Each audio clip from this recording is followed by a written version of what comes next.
그래서 거기 보시면 저기에다가 밑줄 치세요. 매도 가능 증권 처분 손익.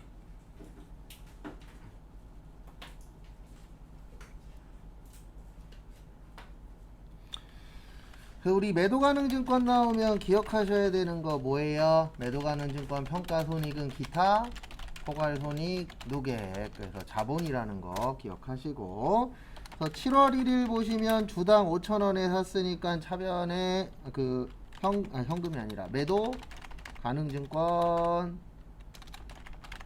500. 그 다음에 대변에 현금 얼마야? 500. 그 다음에 12월 31일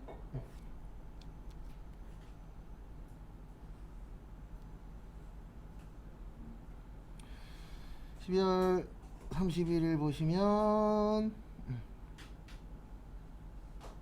잠시만요. 12월 31일 날 500만원이 그 얼마의 이익이 생겼죠? 100만원. 그러면 차변에 매도 가능 증권 100. 그 다음에 평가 이익 얼마요? 100. 그 다음에 2월 1일 천주를 얼마에 파셨어요? 3,000원. 그러면 현금으로 100주만 팔았죠? 장난치셨네. 30만원. 그 다음에 대변에 매도 가능 증권은 천주가 600이었으니까 100주면 얼마예요? 60이죠. 그 다음에 매도 가능 증권 평가 이익도 100만원이 천주니까 매도 가능 증권 평가 이익은 100주니까 얼마예요? 10만원. 그래서 매도 가능 증권 처분 손실 얼마요? 20인데 원래 이 문제는 이렇게 푸는 거 아니에요. 이거는 이제 저희는 왜 이렇게 푸냐면 붕괴 문제로 나올 때도 있다 없다? 있다. 그래서 이렇게 푸지만 원래 이게 이론 시험 문제면 이렇게 푸는 게 아니고 이렇게 푸는 거예요. 얼마 주고 샀어요? 5,000원. 얼마에 팔았어요? 3,000원. 그래서 얼마 싸게 팔았다? 2,000원. 2,000원에 몇 주요? 100주. 그럼 몇 번이요? 4번. 원래 이론만 푸는 시험은 이렇게만 알려드려요. 근데 우리는 뭐도 할 줄 알아야 돼요. 붕괴도 할 줄 알아야 되죠. 왜냐면 붕괴 문제도 나오긴 하니까. 근데 이것까지는 솔직히 그렇게 자주 내는 편은 아닙니다. 있긴 있지만. 그래서 이게 어느 시험을 준비하느냐에 따라서 기억해야 될 게 좀 다르기는 해요. 근데 우리는 좀 포괄적으로 봐야죠.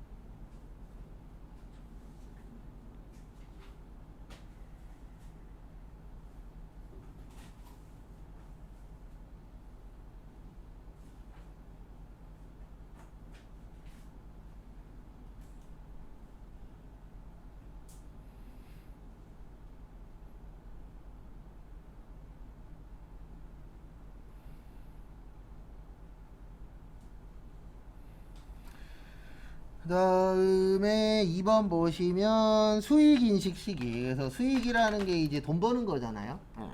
그래서 수익인식 시기는 원래 잘 나옵니다. 시험에. 이거는 1년에 6번 시험 본다고 치면 최소 2~3번은 나와요. 그래서 1번 위탁자. 그래서 우리 위탁상품이라고 있죠. 그래서 위탁상품은 수탁자가 뭐 했을 때요? 판매했을 때. 그래서 정답은 1번. 인도한 시점이 아니고 수탁자가 뭐 한 시점이요? 판매한 시점. 그 다음에 2번 수강료는 강의 기간에 걸쳐 수익으로 인식한다. 맞습니다. 그래서 내가 원래는 이렇게 되어 있어요. 법에는 어떻게 되어 있냐면 내가 만약에 6개월치를 끊었어. 근데 한 달만 다니고 그만뒀어. 그럼 몇 개월치 받아야 돼요? 5개월치 받아야 돼요. 근데 이게 항상 문제가 되는 게 뭐냐면 대부분 보면 한 달치 할 때는 정상가 받는데 막 3개월 6개월 하면 뭐 하죠? 깎아주죠. 맞죠? 근데 문제는 뭐냐면 환불할 때는 깎아준 금액으로 계산하는 게 아니고 정상가에서 계산하다 보니까 환불하면 남는 게 많아요, 적어요? 적죠. 그래서 이거는 항상 문제의 다툼이 되기는 하는데 일단 원래 법에는 기간으로 하라고 되어 있어요. 그래서 그 사기는 아닌데 그런 식으로 하는 데들이 많잖아요. 뭐 6개월 끊으면은 얼마, 1년 끊으면 얼마. 특히 헬스장은 조심하셔야 되는 게 다시 이제 시작했습니다. 옛날로 돌아가고 있어요. 예. 사기꾼들이 또 이제 사기꾼이라기보단 힘드니까 하는 행동이긴 한데 왕창 받아놓고 뭐해요? 폐업하고 도망가죠. 최근에도 이제 뉴스에 한두 개씩 나오고 있습니다. 그래서 길게 할 때는 좀 주의하긴 하셔야 돼요. 근데 싸니까 하긴 하지만. 그 다음에 3번 보시면 할부 판매는 인식인데 거기 밑에 빈 공간에다 요거 하나만 좀 적어주세요. 이놈의 할부가 문제인데 재무회계에서는 단기 할부나 장기 할부나 다 인도 기준이에요. 그러니까 판매 시점이 인도 기준입니다. 판매하면 물건 주는 거잖아요. 근데 문제는 뭐냐면 부가가치세는 단기 할부는 인도 기준이 맞거든요. 근데 장기 할부는 뭐예요? 대가의 각 부분을 뭐 하기로 한대? 받기로 한대인데 조심하셔야 되는 게 이게 어느 파트에 나오냐에 따라서 달라집니다. 그래서 파트에 따라서 정답이 좀 달라지기 때문에 그런 부분은 좀 주의하세요.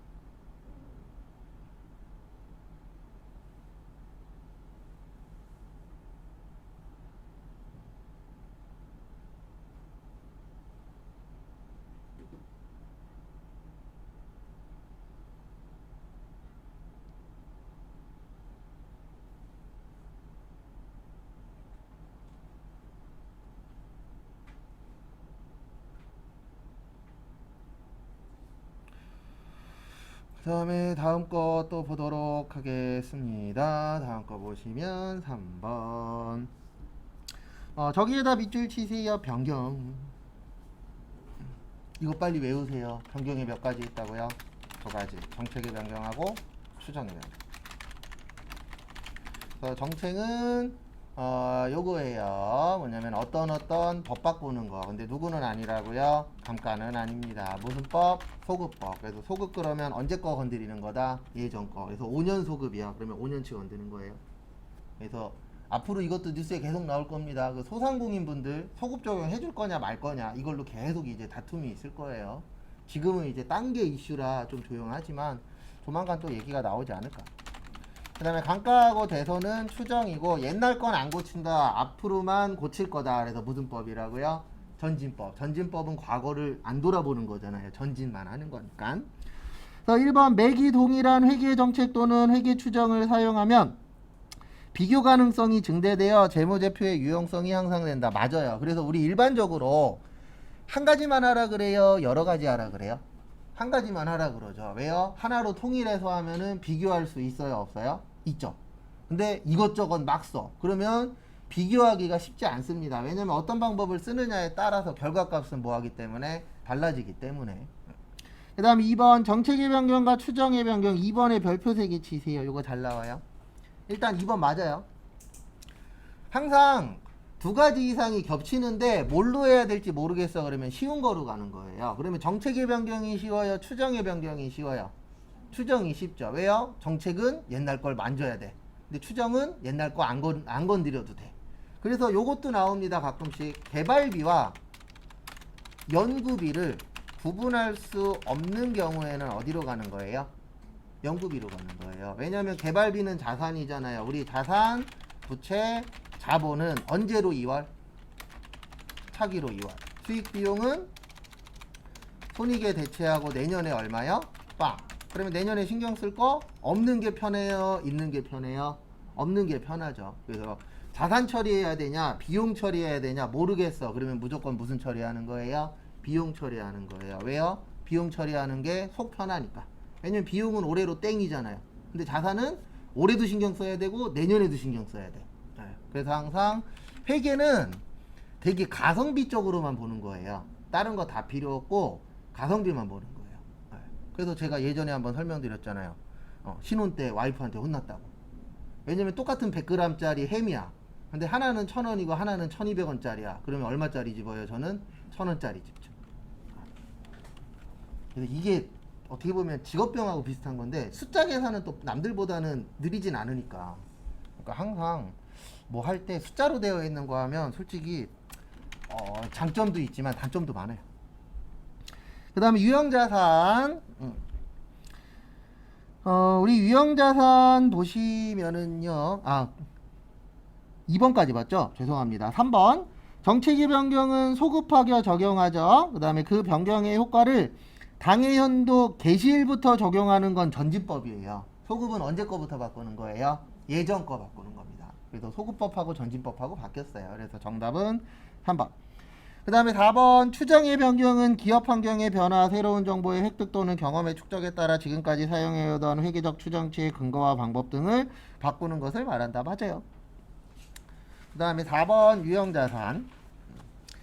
그래서 정액법, 우리 정액법의 특징 뭐죠? 매년 감가상각비가 어떻다? 일정하다. 그 다음에 2번 내용연수 도중 기계설비의 사용을 중단한 경우 장래 사용을 재개할 예정이라 하더라도 감가상각을 중단한다. 정답은 2번입니다.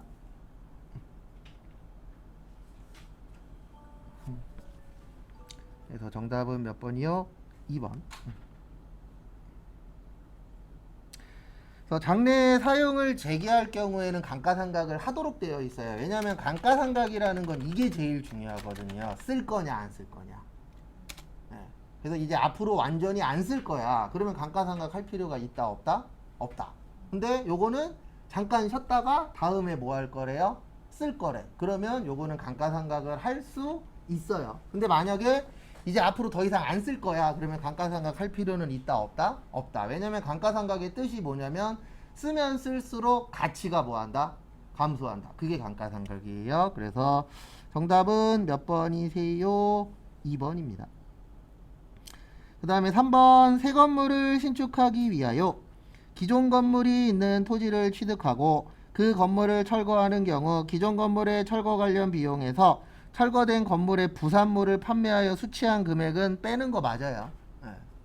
그 다음에 4번 유형자산의 감가상각 저기에다 밑줄 치세요. 경제적 효익 소멸되는 형태. 그래서 우리 감가상각 나오면 체계적이고 무슨 적이요?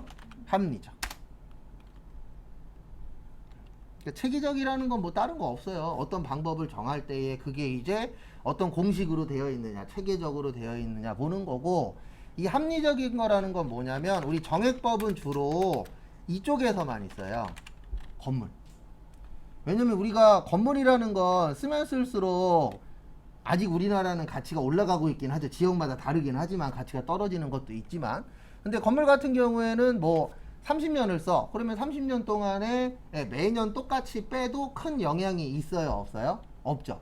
근데 정률법은 주로 어디에서 많이 쓰냐면 이쪽에서 많이 써요. 기계로 되어 있는 거. 그래서 뭐 기계장치라던가 아니면 뭐 차량 운반구라던가 뭐 에어컨, 냉장고 이런 것들 있어요 없어요? 있죠. 이쪽은 대부분 정률법을 써요. 왜 그러냐면 우리 다들 이 정도는 알잖아요. 새 거는 일을 잘해. 맞죠? 근데 가면 갈수록 일을 못해. 예. 그러면 가치가 떨어지는 게 어떻죠? 급속도로 떨어지는 경우도 있어요 없어요? 있어요. 그래서 자동차 외제차 사고 싶으시면 몇 년 된 외제차가 싸요? 3년 지난 게 싸요. 왜요? 3년까지는 대부분 무상 AS예요. 예. 그래서 외제차 싸게 사고 싶으시면 3년 지난 거 사면 돼요. 사고 안 났다라는 전제 하에. 예. 사고 그런 게 없으면 대부분 3년 지난 게 싸요. 근데 왜 그러냐면 3년 지나면 일단 무상 AS 끝나고, 그 다음에 외제차 중에서 지금도 하고 있는지 모르겠는데 과거에 이걸 많이 했었어요. 3년 동안 이자만 내고 타세요. 그 대신 3년 지난 다음부터 뭐 내세요? 예, 원금 내세요. 예, 이런 걸 많이 했었어요. 프로모션으로. 그러면 3년 지난 다음에 내가 원금 낼 상황은 안 되는 사람들도 있어요 없어요? 있죠. 왜냐면 외제차 자체가 너무 비싸니까. 그리고 내가 3년 동안에 뭐 일이 늘어날 수도 있고 줄어들었을 수도 있죠. 그래서 3년 지나면 외제차 가격은 확 떨어져요. 그래서 외제차 싸게 사는 방법은 3년 지난 거 사시는 겁니다. 근데 문제는 뭐냐면 3년 지났으니까 이제부터 고장 나면 돼요 안 돼요? 안 돼요. 박살 납니다 진짜. 보험료 자체도 비싸지만 백밀러만 해도 외제차는 몇백이에요. 국산차는 몇십인데. 그래서 뭐 하나 고장 나면 뒤에다 공을 하나 더 붙이면 돼요. 그래서 외제차를 타고 다니지 말란 얘기가 아니고 능력되면 타는 겁니다. 그래서 근데 사업하시는 분들은 대부분 외제차 사요. 왜냐면 대한민국 사람은 어쩔 수 없습니다. 티코 끌고 가면은 좋게 봐요 나쁘게 봐요? 나쁘게 보잖아요. 네. 근데 이 사람이 능력이 없는데 외제차 끌고 왔어. 그러면 좋게 봐요 나쁘게 봐요? 좋게 보잖아요 솔직히. 그래서 사업하시는 분들 중에는 외제차 끌고 다니는 사람 많아요. 저희 빌라만 해도, 저 빌라 사는데 우리 빌라만 해도 외제차가 3대 있어요. 제가 그 빌라 갖고 있으니까 우리 빌라 얼마인지 알잖아요. 그 가격에 외제차는 오바긴 하거든요. 네, 대부분 그런 분들 보면 사업하시는 분들이 많아요. 그 다음에 5번 저기에다 밑줄 치세요. 기말재고자산. 요것도 은근 종종 나오시더라고요.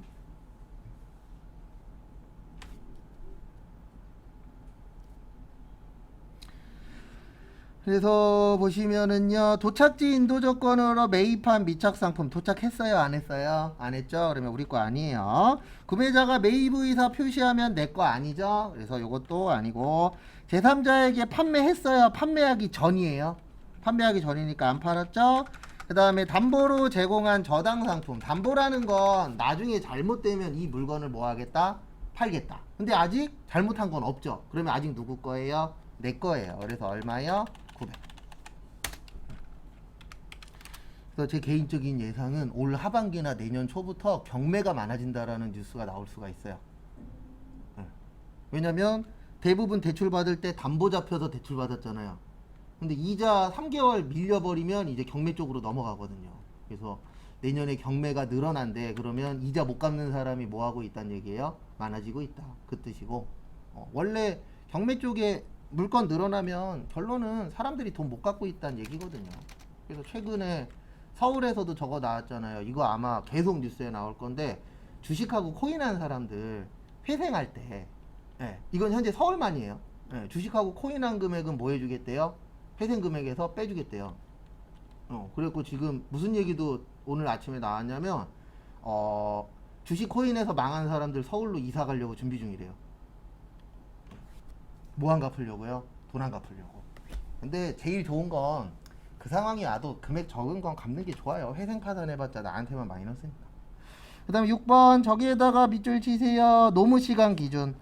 항상 기준이 중요한데 누구 기준이라 그랬어요? 실제 기준이에요. 항상 누구 기준이요? 실제. 그래서 한국은 제조간접비를 노무 시간을 기준으로 배부하고 있으며 제조간접비 배부 차이는 40만원. 무슨 배부? 과대 배부. 그 다음에 실제는 몇 시간이에요? 35,000시간. 그 다음에 실제는 얼마예요? 100만원. 그러면 우리 과대란 뜻은 실제보다 많다 적다? 많다. 그러면 100만원보다 많으니까 얼마예요? 140만원. 그 다음에 몇 시간이라고요? 35,000시간. 이 정도는 맞추셔야 돼요. 왜냐면 이건 꼬은 것도 없어요. 그냥 있는 그대로 다 줘버렸잖아요. 그러면 140만원을 35,000원으로 나누면 40원 나와요. 그래서 정답은 몇 번이요? 3번. 7번은 저기에다가 밑줄 치세요. 무슨 배부법? 직접 배부법. 그래서 직접 배부법으로 한번 하고, 그 다음에 간접 배부법으로, 단계 배부법 풀 시간 조금 드릴 거예요. 그래서 7번 보시면 보조 부문의 제조 간접비를 어디에다가 배부한대요? 절단에다가. 그러면 현재 보조가 설비 먼저 할게요. 설비는 현재 30만원이 있습니다. 그리고 원래는 500대 400대 몇이죠? 600이죠. 근데 직접 배부라고 나오면 보조는 있다 없다? 없다. 그러면 400하고 600만 있는 거예요. 그래서 1000분의 몇이요? 400. 그러면 12만원이 조립. 그러면 나머지 18만원은 뭐가 되는 거예요? 절단. 그 다음에 이제 설비 끝났으니까 뭐 계산해야 돼요? 동력 계산해야 돼요. 그래서 동력은 현재 얼마가 있냐면 25만원이 있고요. 그 다음에 어디 갔냐, 원래는 1100분의 300분의 200인데 1100은 없는 겁니다. 그래서 500분의 몇이요? 300. 그러면은 15만원이 조립. 그 다음에 나머지 10만원이 뭐요? 절단. 그래서 정답은 90만원에 절단이 지금 90만원 있죠? 거기에 좀 전에 18만원 나왔고 얼마 나왔어요? 10만원 나왔어요. 그래서 정답은 118만원. 몇 번이요? 4.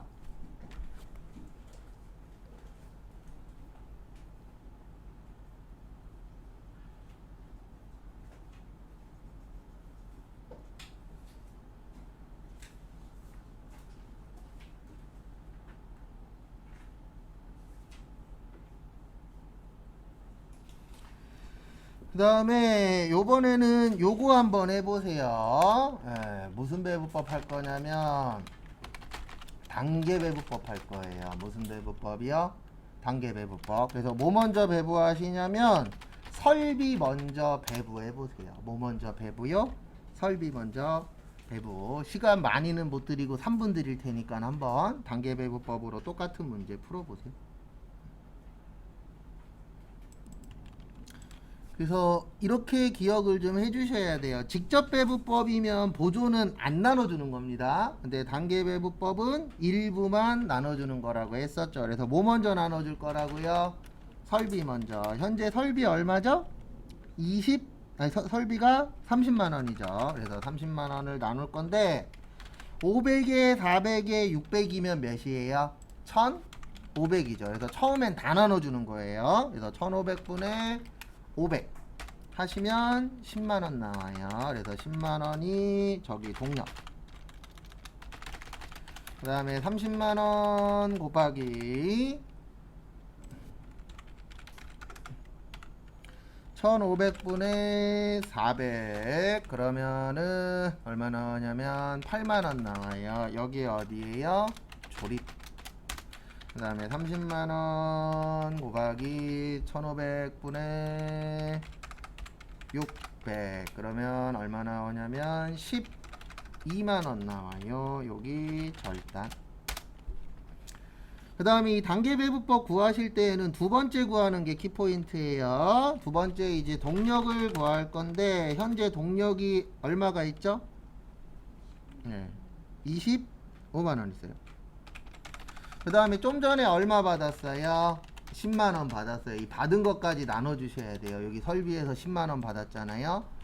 그 다음에 곱하기 원래는 1100, 300, 200인데 1100은 있다 없다? 없다. 두 번째 나눠줄 때 보조는 없는 거예요. 그래서 500에 몇이요? 300. 35만원 나누기 500 곱하기 300 하면 21만원. 21만원이 조립. 그 다음에 25만원 더하기 10만원 곱하기 500분의 200 그러면 14만원 나와요. 요게 절단.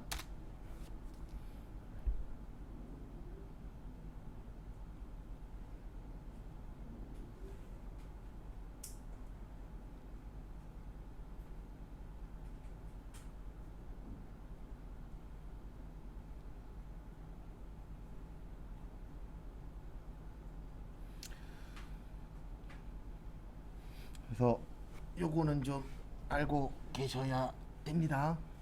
그래서 참고하시고요.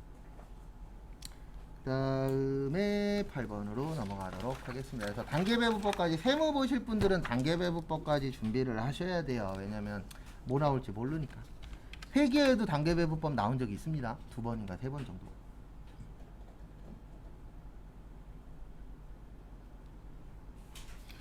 그 다음에 8번 저기에다 밑줄 치세요. 총 나오면 긴 거예요? 짧은 거예요? 짧은 거. 그리고 요거까지만 풀고 저거 신호 확인 좀 할게요.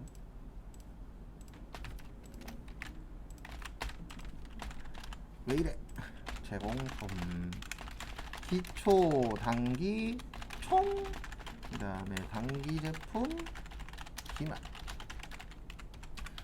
기초 제공품이 3만원, 총이 모르고 기말이 만원. 그다음에 제공품 다음에 뭐예요? 제품, 기초 제품, 단기 제품 제조원가, 매출원가, 기말 제품. 그래서 기초가 5, 매출이 55, 기말이 4. 그러면 54만원. 그럼 여기도 54만원. 그러면 여기는 52만원. 정답은 2번. 이런 거 틀리시면 안됩니다. 그 다음에 9번 종합원가 계산 제도를 채택하고 있다. 저기에다 밑줄 치세요. 기말 제공품. 무슨 법? 선입 선출법. 그래서 제공품 구하라 그러면 공식 다 쓰는 거예요. 그래서 말 곱하기 완 플러스 말 마이너스 초분의 뭐야? 당. 그래서 그다음에 모든 원가는 균등이래요. 그러면 말이 5,500개에 몇 프로요? 50%. 그래서 5,500개에 50%. 그 다음에 말, 그 다음에 곱하기 완 있어요? 없어요? 없어요. 아주 그냥 귀찮게 잘 만드셨네요.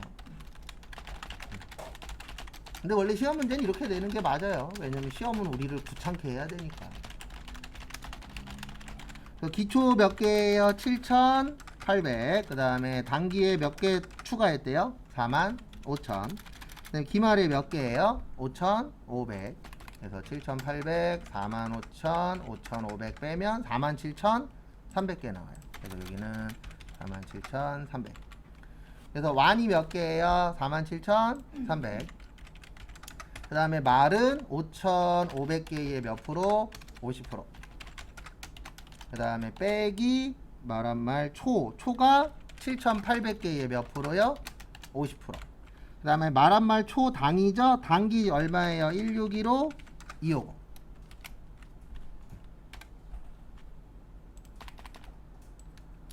그러면은 5,500에 50% 그러면 2,750개고 그 다음에 몇 개였냐? 더하기 47,300에서 그 다음에 50%니까 3,000 잠시만요. 5,500개의 몇 프로요? 50%. 그래서 5,500의 50%는 2,750. 그 다음에 곱하기 47,300개 분의 더하기 2,700 몇이요? 50개. 그 다음에 빼기 7,800의 50%니까 3,000 몇 개요? 900개. 분의 161만 5,250원. 위에 거 밑에 저는 그냥 풀어서 설명드린 거예요. 그래서 여기로 이제 계산기로 계산을 해보면 47300, 2750, 3900 빼면 46150 나와요. 네. 그래서 여기 잠깐만 적어 놓을게요. 그래서 1615, 250을 몇 개로 나눠야 46150. 그 다음에 곱하기 2750 하면 잠시만요. 1615, 250 나누기 46150 곱하기 2750 하면 96,250원 나와요. 그래서 정답은 몇 번이요? 2번. 그러니까 결론은 공식을 다 해서 계산을 하시면 됩니다. 그래서 한 번씩 꼭 더 해보시고, 그 다음에 이따가 제가 한글 파일로 지금까지 쳤었던 거 그거 다 메일로 알집으로 해서 보내드릴게요. 집 파일로 해서. 그래서 혹시 필요하신 분은 거기에서 보시면 될 것 같고요. 그 다음에 저기 10번 원가 계산. 종합원가 계산은 제조 지시서를 제품별로 발행하지 않는다. 참 잘 만들었네요. 문제 헷갈리라고. 그 다음에 2번 개별 원가 계산은 작업별로 원가 계산이 이루어지면 직접비 간접비 맞고요. 부분별 원가 계산은 재료비를 발생 원천인 부문별로 분류 짓게 하는 게 아닙니다. 부문별은 예를 하는 거예요. 제조 무슨 원가요? 간접 원가. 그래서 우리가 부문별로 배부하잖아요. 배부 나오면 직접이에요? 간접이에요? 간접이에요. 그래서 정답은 3번입니다. 그래서 배부하고 관련된 거 나오면 무조건 간접이라는 거 참고하시고.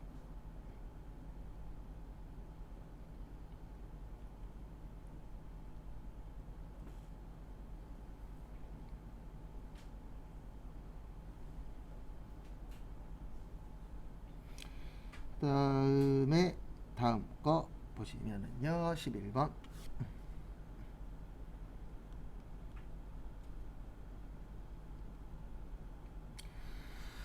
소득세법상 소득공제 및 세액공제, 복권당 천금만 있는 기본공제에 대해서는 기본공제 적용받을 수 있죠? 정답 몇 번이요? 1번. 왜냐면 복권당 천금은 소득이 있다 없다? 없다. 그 다음에 2번 세부담 최소화 관점에서 한부모 공제와 분여자 공제 두 개 될 때에는 뭐만 가능하다? 한부모만. 왜요? 남녀평등 때문에. 그 다음에 3번 총급여가 500만원인 근로소득만 있는 사람도 됩니다. 왜냐면 500만원 이하니까. 그 다음에 4번 자녀세액공제는 기본공제 대상자에 해당하는 자녀 중 7세 이상, 그 다음에 몇 세 이하? 20세 이하. 그래서 정답은 1번. 그 다음에 12번에 요것도 가끔씩 나오거든요. 한 2, 3년에 한 번씩. 저기에다가 밑줄 좀 쳐주세요. 어디에다 밑줄 치시냐면은 저기 과세표준 확정신고. 과세표준 확정신고라고 되어 있는데 확정신고 안 해도 되는 경우는 두 가지예요. 분리과세랑 연말정산. 그러니까 결론은 뭐냐면 이 문제는 분리과세랑 연말정산 아닌 거 찾으란 얘기예요.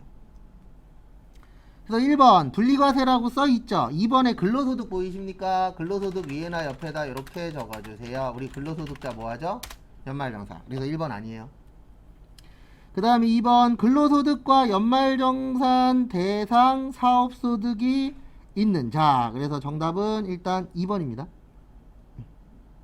왜냐면 쟤 때문에 안 돼요. 무슨 소득 때문에요? 사업소득 때문에. 그러니까 연말정산 사업소득만 있는 자면 상관없거든요.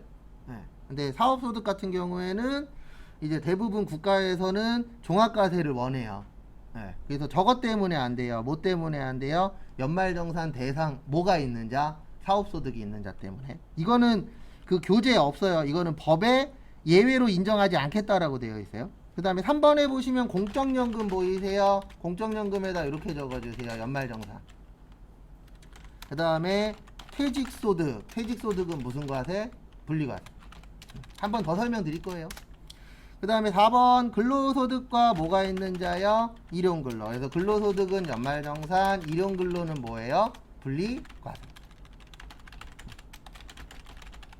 그래서 왜 정답은 2번이냐면 여기 보시면 연말정산 대상 사업소득이라고 보이세요?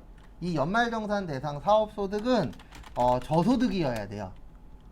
소득이 적어야 돼요. 근데 문제는 뭐냐면 연말정산 대상 사업소득만 있으면 확정신고 안 해도 되거든요. 근데 여기에다가 이분이 무슨 소득도 있죠?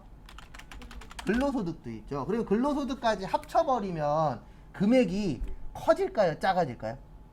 커지겠죠. 네. 그래서 금액이 커지면은 요거에 대해서는 인정을 못하겠다라고 되어 있어요. 이분은 그러면 사업소득만 있는 사람 중에서 소득이 적은 것까지는 괜찮은데 근로소득하고 합쳐버리면 소득이 높아져요? 낮아져요? 높아지겠죠. 네. 그래서 이런 부분에 대해서는 인정을 못하겠다라고 법에 되어 있습니다. 그래서 정답은 2번인데 이거 어려워요. 왜냐면 이거는 세법을 뒤져야 나와요. 교재에는 없어요. 네. 그래서 가끔씩 요즘 추세 중에 하나가 교재에 없는 내용들을 내는 경우가 있어요. 소득세에는 들어가는데 교재에는 없어. 그래서 그런 이제 부분들도 나옵니다. 그래서 결론은 뭐냐면 이거예요. 앞에 보세요. 사업만 할 거면 뭐만 하고요? 사업만 하고. 예, 회사 가서 일할 거면 뭐만 해라? 일만 해라. 예, 둘 다 하면은 더해서 뭐를 많이 내게 하겠다? 세금을 많이 내게 하겠다. 그리고 나중에 혹시 이거 같이 하실 분은 이것 꼭 알고 계셔야 됩니다. 뭐 알고 계셔야 되냐면 회사에서 다른 거 해도 인정해주는 회사 있어요? 없어요? 있어요. 근데 회사에서 다른 일 못하게 금지시켜 놓은 회사들 있어요? 없어요? 있어요. 그래서 이거 하다가 걸리면 여기 잘릴 수도 있어요.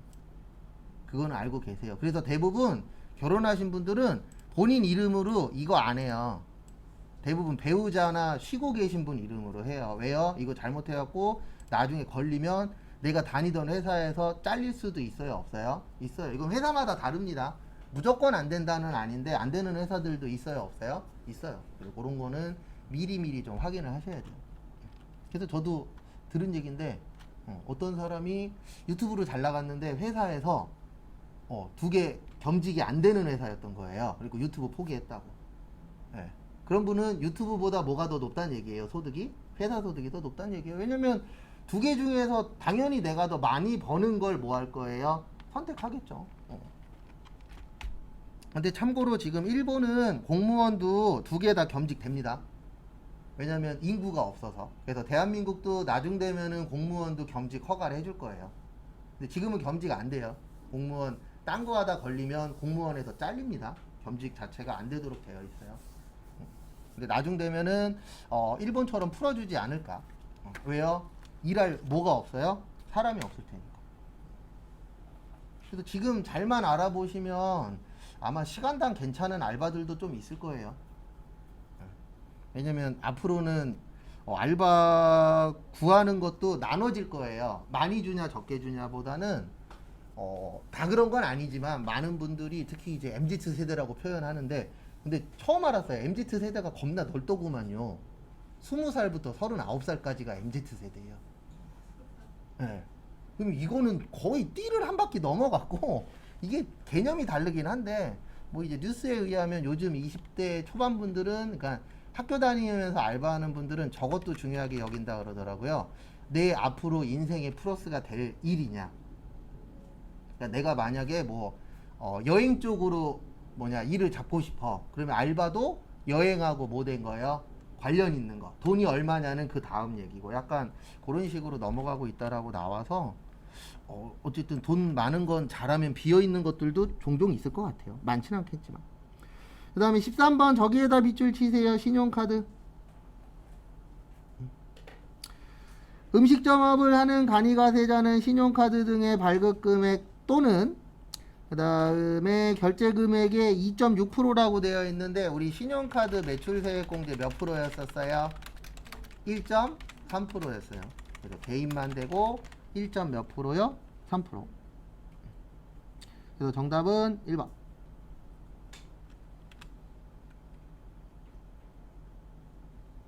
그냥 갑자기 궁금해서 그러는데 5 나오는 건 뭐였죠? 5는 이쪽 아니고요. 저쪽이요. 뭐지? 요거. 5는 요거예요. 부가가치에 여기 공제받지 못할 매입세액 명세서 있죠? 예, 요쪽에 보시면 요거 납부세액 뭐요? 재계산. 요게 5예요. 예, 플러스 5 마이너스. 예.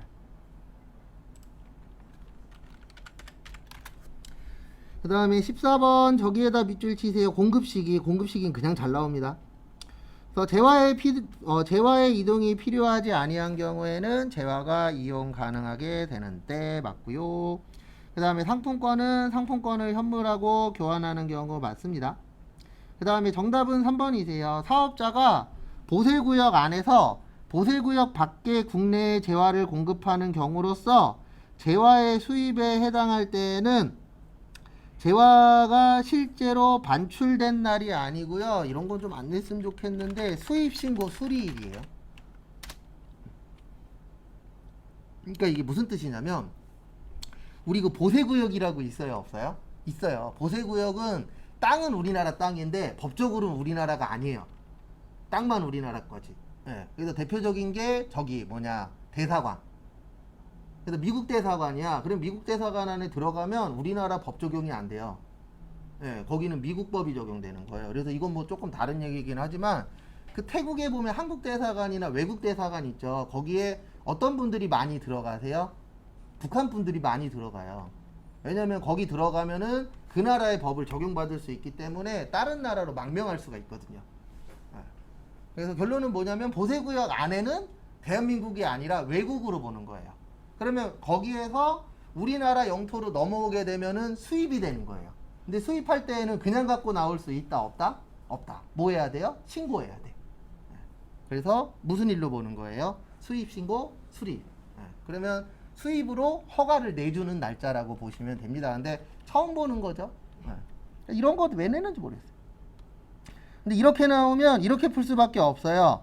1번, 2번, 4번은 그나마 보던 거거든요. 그러니까 1번, 2번, 4번은 맞아. 그러니까 몇 번이 아니야? 3번이 아니야. 이렇게 풀 수밖에 없어요. 이런 문제들.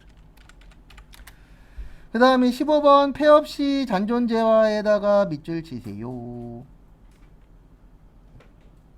참 이것도 이렇게 내면은 우리 보고 풀라고 하는 건지 앞에 보세요. 이거 뭐냐면 우리 그 회계 감가상각은 이렇게 하죠. 어떻게 하냐면은 저기 정액법, 정률법 이런 거 갖고 뭐예요? 계산하죠. 근데 부가가치세 감가상각은 이렇게 하도록 되어 있어요. 건물하고 구축물은 5%, 그 다음에 나머지는 25%.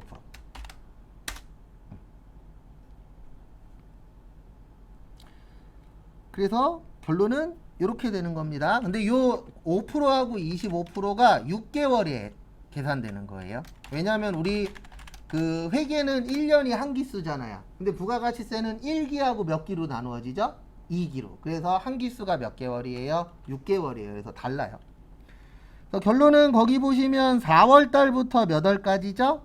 6월까지죠. 그러면 거의 몇 년 썼어요? 1년 썼어요. 그러면 몇 기 넘어간 거예요? 2기 넘어간 거예요. 그러면 이렇게 됩니다. 거기 보시면 금액이 5,400이죠.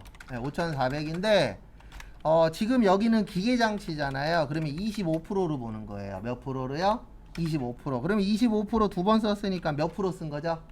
50% 쓴 거죠. 그러면 50%면 얼마예요? 2,700. 그래서 정답 몇 번? 3번. 그러니까 답은 별거 없는데 우리가 이걸 기억할 확률이 있다 없다? 없다. 나쁜 분이에요. 이거 내신 분.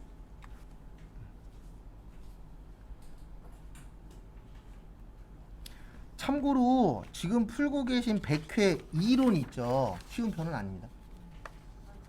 네, 어려워요. 그래서 잠깐 보여드리면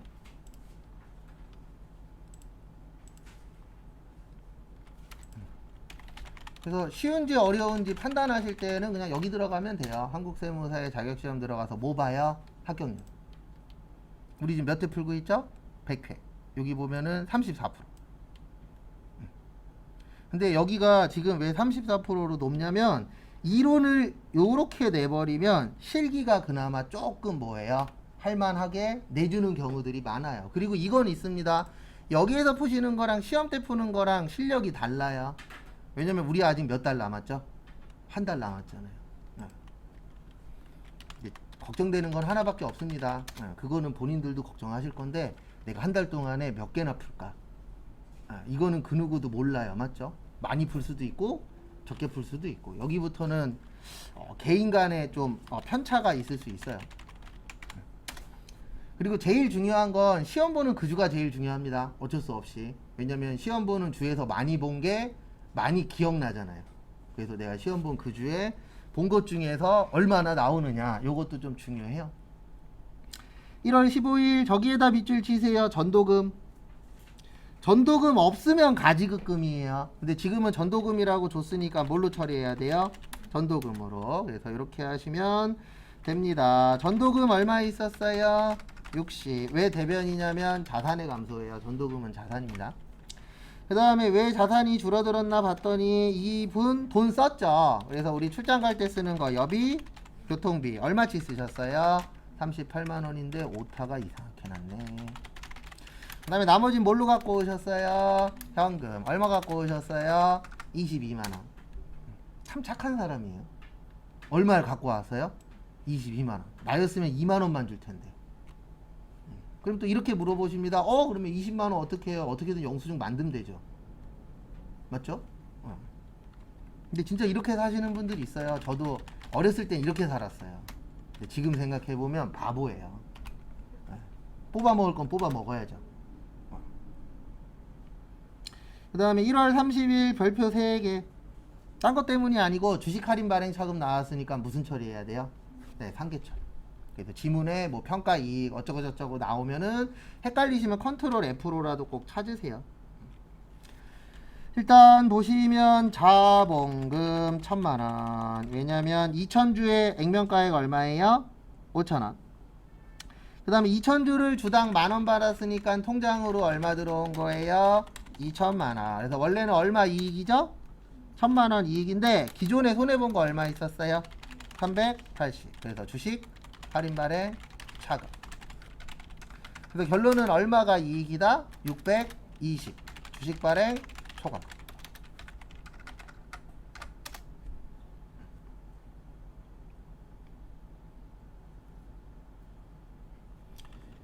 그 다음에 4월 5일 저기에다 밑줄 치세요. 취득세. 우리 지긋하게 한 거 하나 있죠? 매입 시에 부대비용 뭘로 처리한다? 원가 처리. 그래서 차량 운반구 146만원. 뭘로 드렸어요? 현금.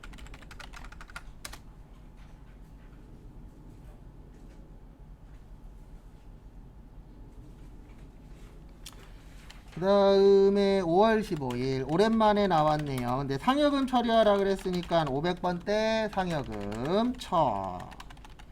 그 다음에 800번대 상여금 500.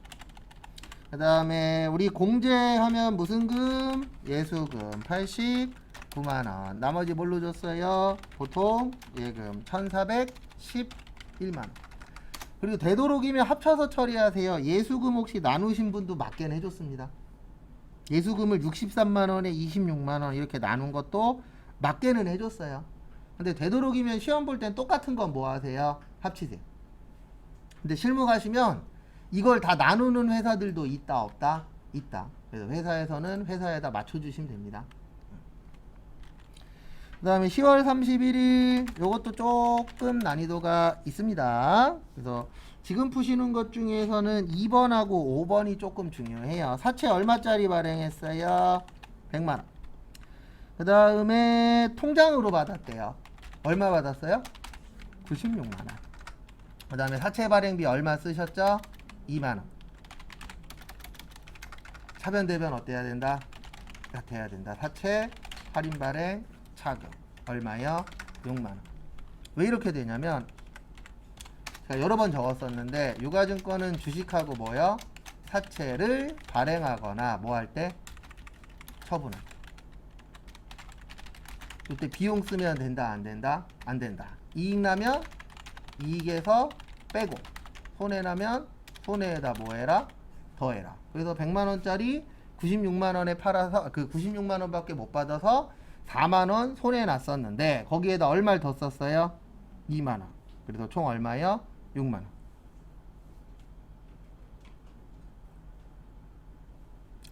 그래서 참고하시고요.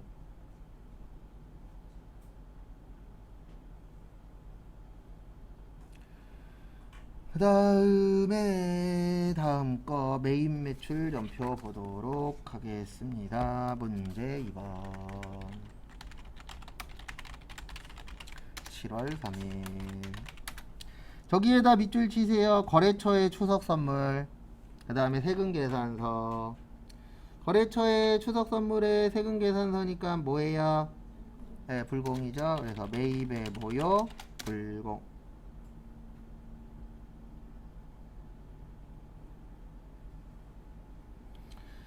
그 다음에 거래처는 서울백화점역. 차변에 800번대 접대비 330. 통장에서 5만원, 그 5만원이 아니고 돈으로 얼마 줬어요? 50. 나머지는 보통 예금 280. 워낙 많이 풀어봤었던 문제인지라.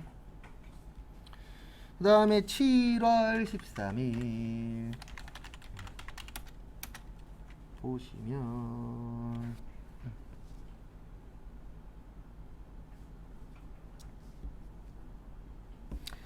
오랜만에 나왔죠. 일단 800에서 얼마 빼고 시작하세요? 730. 그럼 얼마 돼요? 70. 그 다음에 요걸 얼마에 팔았다? 300에 팔았죠? 그래서 얼마 이익이에요?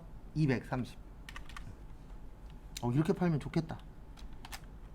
그래서 매출의 과세 영풍역.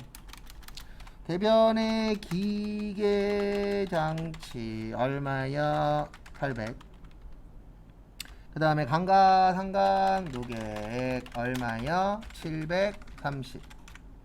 근데 요거 팔고 얼마 받았어요? 우리 330인데 외상이니까 미수금. 그 다음에 세금 얼마라고요? 30. 차변 대변 어때야 된다? 같아야 된다. 그래서 보시면 유형자산 대변의 유형자산 무슨 이익? 처분 이익. 얼마 이익이요? 230. 그래서 요 정도는 맞춰 주셔야 됩니다.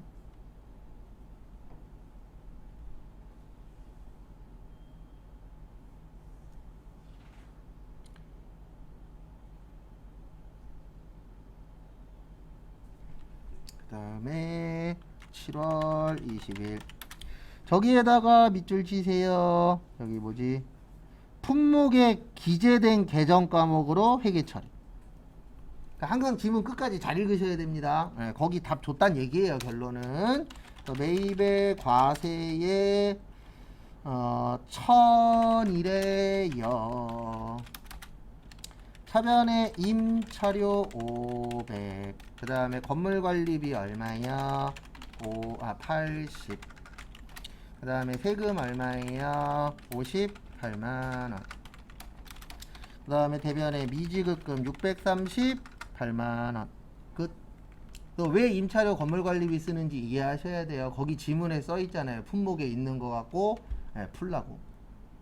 그러니까 이게 시험이 어쩔 수 없이 지문 위주로 갈 수밖에 없어요. 그래서 항상 지문 잘 보시기 바랍니다. 복수거래로는 안 하셔도 맞게 해줘요. 왜냐면 지문에 무슨 문구가 없죠? 네, 복수거래가 없죠.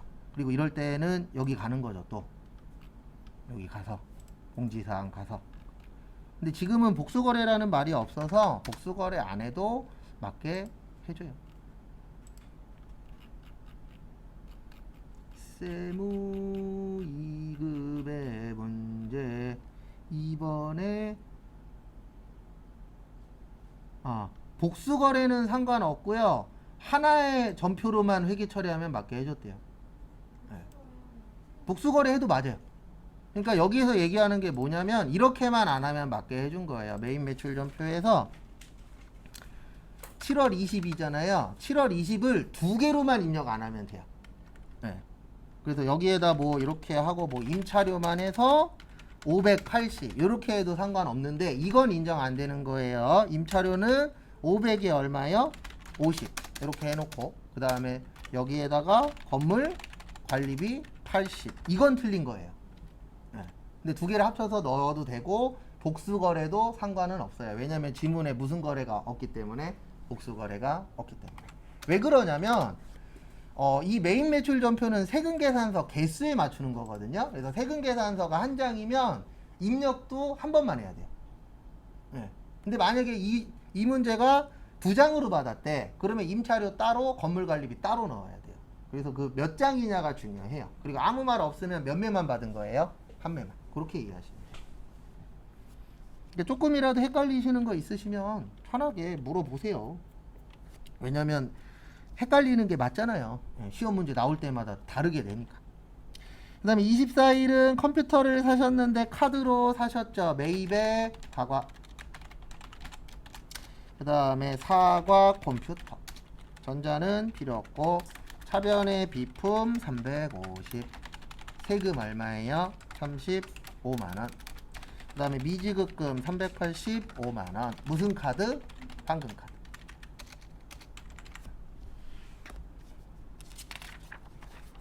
저희 꼬맹이는 요즘 들어서 계속 저만 보면 황금 피카츄 카드 사달라고.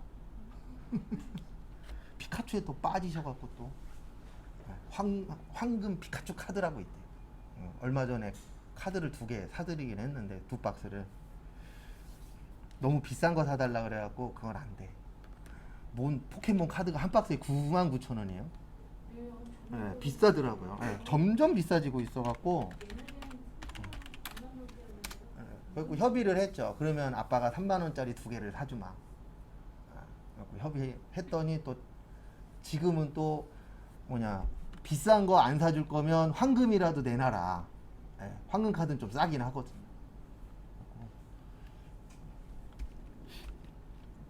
비싼 거에는 그 확실한 좋은 카드가 나오고 그렇긴 하죠. 잘안 나오고. 네, 덜 나오고. 그러니까 네. 다 상술이에요. 그러니까요. 네, 나쁜 놈들이에요. 근데 그 놈들도 어쩔 수 없죠. 뭐 저거랑 똑같은 거죠. 남자애들 로봇 좋아하니까 로봇 A 만들고 B 만들고 C 만들고 합체하는 거 만들고 거기에다가 끼는 거 만들고 날개도 막 따로 끼는 거 만들고 다 똑같아요. 근데 돈 벌려면 어쩔 수 없죠. 28일은 저기에다 밑줄 치세요. 별도의 세금 계산서나 현금 영수증은 발급하지 않았대요. 그러면 뭐예요? 건별이죠. 그래도 확실히 처음보다는 건별 구별 잘 하실 거예요. 그러니까 세무 배우고 나면 솔직히 딴 건 모르겠는데 건별 구별은 잘 하시더라고요. 회계 때에는 좀 헷갈려 하시는. 그 다음에 거래처 안 써도 된다라고 되어 있죠. 그래서 제품 매출 50에 세금 얼마요? 5만원. 그 다음에 보통 예금 얼마요? 55만원. 그러니까 여기는 제가 봤을 때 이론이 좀 어려웠었던 대신 실기가 조금 난이도가 떨어지는데 제 개인적인 생각은 실기를 조금 올리고 이론을 조금 떨어뜨리는 게 합격할 확률은 좀 더 높아요.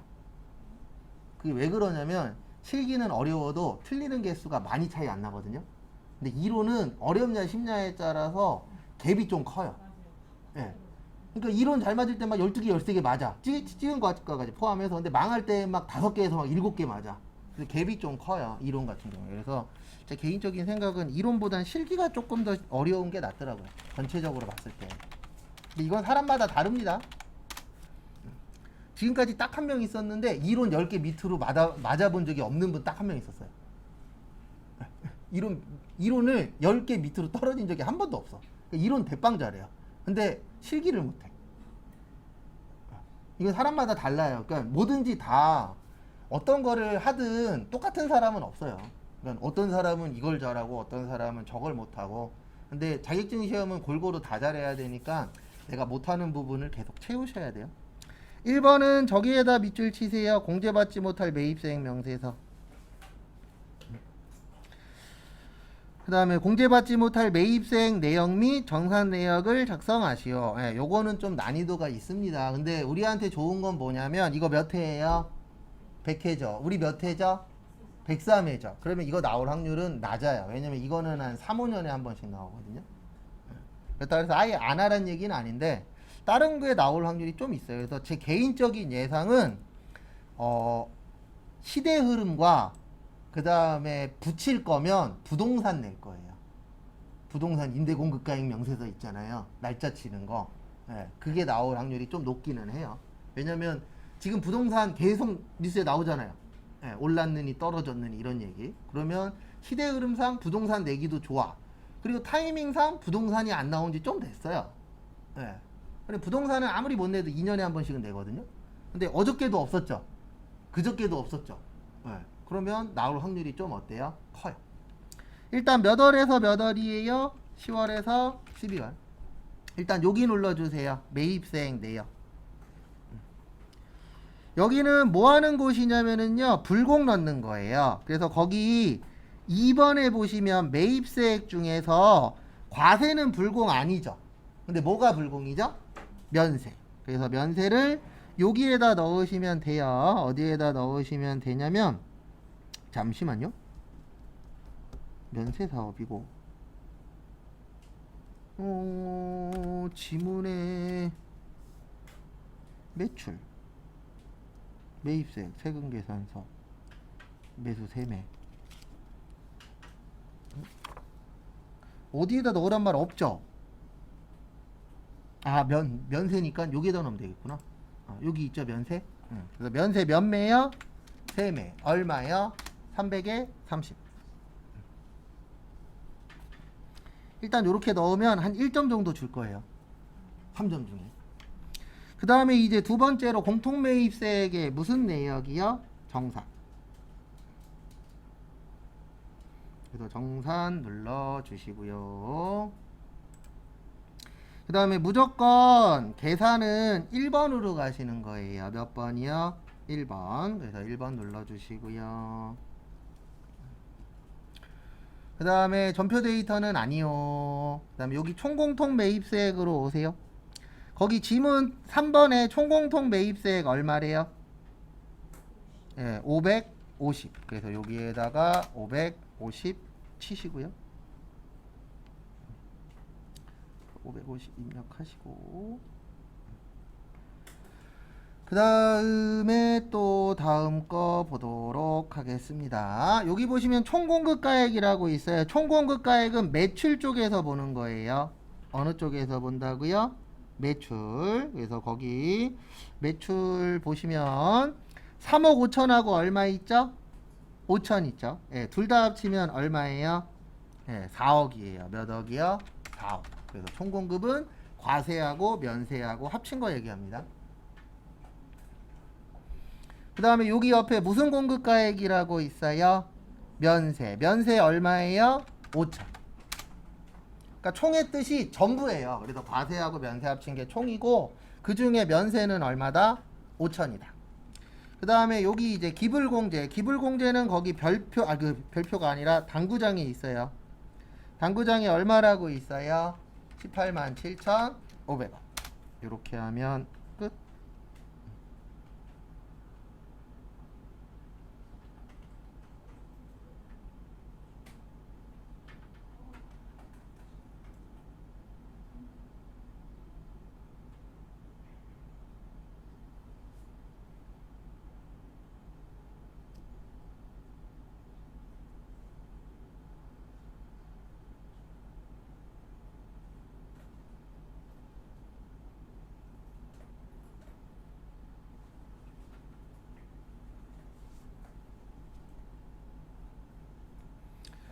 그 다음에 넘어가도록 하겠습니다.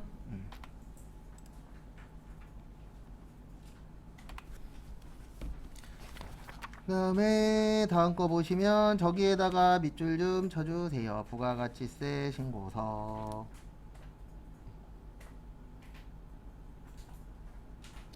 그래서 일단 첫 번째 무슨 자료요? 매출 자료. 그래서 매출 자료 보시면 세금계산서 발급분 과세 매출액 2억 8천만 원이 있는데 종이 세금계산서로 발행한 거 있대요. 일단 매출 자료에 매출 과세는 맞고요. 가산세 내셔야 돼요. 종이로 발행한 거 얼마에 대해서요? 5천만 원에 대해서. 그 다음에 두 번째, 당사의 직원인 홍길동에게 경조사와 관련하여 연간 100만원 상당의 당사가 제조한 제품을 뭘로 드렸죠? 무상으로 드렸죠. 이거는 못 맞출 확률이 높습니다. 왜냐면 기억나실지 모르겠는데 회사 물건 공짜로 줘도 돼요. 얼마까지요? 네, 10만원까지 무상이에요. 그래서 어떻게 계산하셔야 되냐면 100만원에서 얼마를 빼셔야 돼요? 10만원을 뺀 90만원만 넣어요. 이건 거의 다 틀렸을 거예요. 왜냐면 맞추라고 준 게 아니기 때문에 이거는 작정하고 내신 거예요. 네, 건별은 맞아요. 그래서 건별은 맞는데 100만 원을 다 넣으시면 안 돼요. 왜냐면 얼마까지는 줄 수 있다? 10만 원까지. 그래서 10만 원보다 오버되는 거에서는 세금을 내도록 되어 있어요. 그래서 우리 그 무상 세금 안 내는 거 10만 원까지라고 몇 번 본 적 있긴 있어요. 그 다음에 대손이 확정된 거, 대손에 마이너스 16만 원입니다.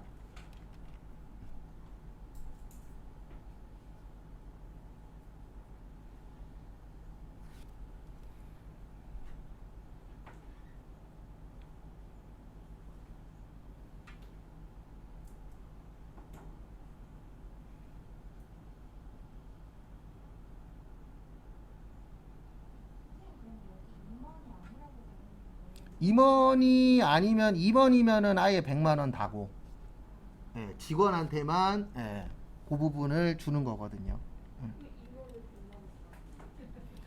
임원한테까지는 주지는 않겠다. 왜냐면 임원 그러면 뭐가 높아요? 직급 말고 월급이 많잖아요. 그래서 많이 버는 사람한테는 혜택을 많이 안 줘요. 법 자체가. 그럼 또 이렇게 얘기합니다. 왜 많이 버는 사람이 잘못한 거예요? 잘못한 거 아니에요. 그냥 많이 벌었으니까 뭐 많이 내라? 세금 많이 내라. 그러면 그게 싫으면 둘 중에 하나를 하시면 돼요. 이민을 가시거나 아니면 적게 벌면 되잖아요. 막말로. 근데 이런 얘기하면 욕하겠죠. 맞죠? 그럼 또 이렇게 얘기하시는 분들도 있어요. 많이 버는 게 죄냐? 죄는 아니라니까요. 근데 많이 벌었으니까 뭐 많이 내라고요? 세금 많이 내라고. 이민 못 가요. 왜 못 가는지 아세요? 외국 가면 더 많이 내거든요. 우리나라 사람이 가고 싶은 나라 어디예요? 유럽. 맞죠? 미국. 맞죠? 한번 인터넷에다가 유럽에서 우리나라 사람이 가고 싶은 나라가 뭐 스웨덴 뭐 이런 쪽이거든요. 프랑스, 이탈리아. 한번 세율 찾아보세요. 우리나라 잽도 안 돼요. 그래서 이미 못 가요. 왜냐면 그 나라는 복지가 잘 되어 있는 대신 세율이 어때요? 세요. 프랑스는 거의 70%라니까요. 100만 원 벌면 70만 원이 세금이에요. 근데 그 나라 사람들은 불평불만을 안 해요. 왜요? 복지가 그만큼 잘 되어 있으니까. 근데 우리나라는 아직 복지가 그렇게 좋지 않으니까 세율이 낮은 거예요. 여기에서 복지가 더 좋아지려면 계속 올려야 돼요. 왜냐면 복지하려면 다 뭐예요? 돈이잖아요. 그럼 이제 아마 장담하는데 50% 넘 아니다 한 70% 가까이 되면은 이민 가는 사람들 생길 거예요. 실제 그건 어쩔 수 없어요. 70%면 되게 높은 거니까. 여기까지는 이해되시죠? 예, 그래서 거기 보시면 직원은 되는 거예요. 그래서 거기 임원 아님이라고 쓰여 있는 게 우리가 직원을 또 다른 말로 사용인이라고도 합니다. 예, 요 분들은 이제 혜택을 조금이라도 더 줘요. 왜요? 대부분 직원 사용인은 월급이 뭐 할 거니까 적을 거니까 국가에서 이제 혜택을 하나라도 더 주는 거고, 임원급들은 월급이 많으니까 혜택을 좀 덜 줘도 되지 않냐. 왜냐면 10만 원 안 줘도 먹고 사는데 지장이 있다 없다? 없다. 그래서 우리 저 때도 말 많았잖아요. 코로나 지원금 나올 때 왜 말 많았냐면은 처음에는 돈 많은 사람들 안 줬잖아요. 처음에는. 나중에는 보편적으로 다 줬지만 초반에는 소득이 높으신 분들은 빼고 줬었어요. 예, 그랬더니 댓글에 난리 났죠. 예, 왜 안 주냐라고. 예, 근데 정작 거기 쓰신 분들 중에 진짜 못 받은 사람은 몇 명 없다라는 소문도 있어요. 예, 받을 사람이 거기에 많이 썼다라는 얘기도 있더라고요. 근데 어떤 분이 진짜 글 잘 썼던데, 예, 거기에 쓰든 안 쓰든 주면 받을 거잖아. 맞죠? 왜요? 돈이니까. 그래서 가끔씩 댓글 읽다 보면 진짜 뼈 때리시는 분들이 있어요. 그런 분들 몇 명 없고 맨날 뭐 이제는 고만 쓸 때 됐는데 아직도 문 어쩌고 저쩌고 쓰시는 분들이 있어요. 네, 문제양 탓이다 이렇게 쓰시는 분이 아직도 있어요. 그래서 처음에 1번이죠. 그 다음에 여기 가셔야 돼요. 여기 가서 지연 발급에다 넣어도 되고, 어디에다 넣어도 된다고요? 미발급에다 넣어도 돼요. 그래서 여기에다 얼마예요? 5천. 지연 발급에다 넣으면 편한 점은 있습니다. 계산할 필요 있다 없다? 없다. 근데 만약에 미발급에 넣으면 미발급이 2%예요. 그래서 여기 100만 원 뜨거든요. 그러면 얼마로 줄여주세요? 50으로. 그래서 위아래 상관없습니다. 62, 64 다 맞아요. 그 다음에 두 번째 저기 보시면 여기 건별은 4번이죠. 100만 원이에요? 90만 원이에요? 90만 원. 그 다음에 여기 대손세 가감에다가 마이너스 얼마요? 16만 원. 일부러 낸 거예요, 저거는. 왜냐면 지금 저희가 한 요 10만 원 빼고 넣는 거 있죠. 요거는 대부분 세무에서 많이 하는 행동이거든요. 세무 1급에서. 세무 2급 말고. 세무 1급은 막 계산해서 넣어야 되고 그런 것들이 좀 더 많이 나와요. 왜냐면 위에 급수니까. 세무에서는, 세무 2급에서는 요런 행동을 자주 하진 않는데 지금은 나왔으니까 그렇게 보시면 되고. 그 다음에 매입 자료 보시면은요, 매입의 과세. 근데 거기 보시면 매입의 과세가 그 999cc죠. 매입 과세의 고정. 그 다음에 매입 300만 원은 뭐예요? 예, 거래처 주려고 샀죠? 매입의 뭐요? 불공의 일반. 고정자산 아니라고 써 있어요.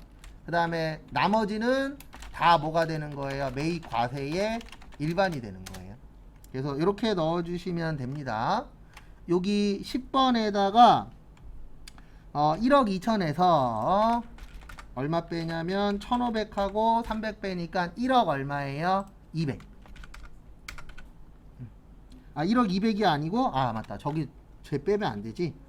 1500만 원만 빼야 돼요. 그래서 1억 얼마요? 500에 100, 1050만 원. 그리고 한 번 더 넣어야 됩니다.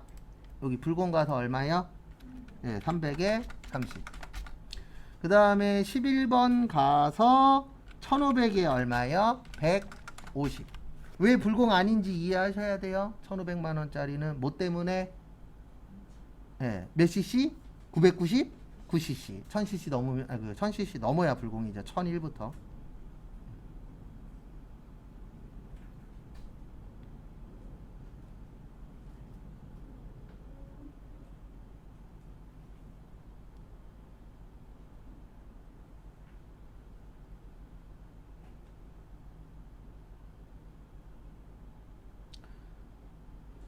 그 다음에 보시면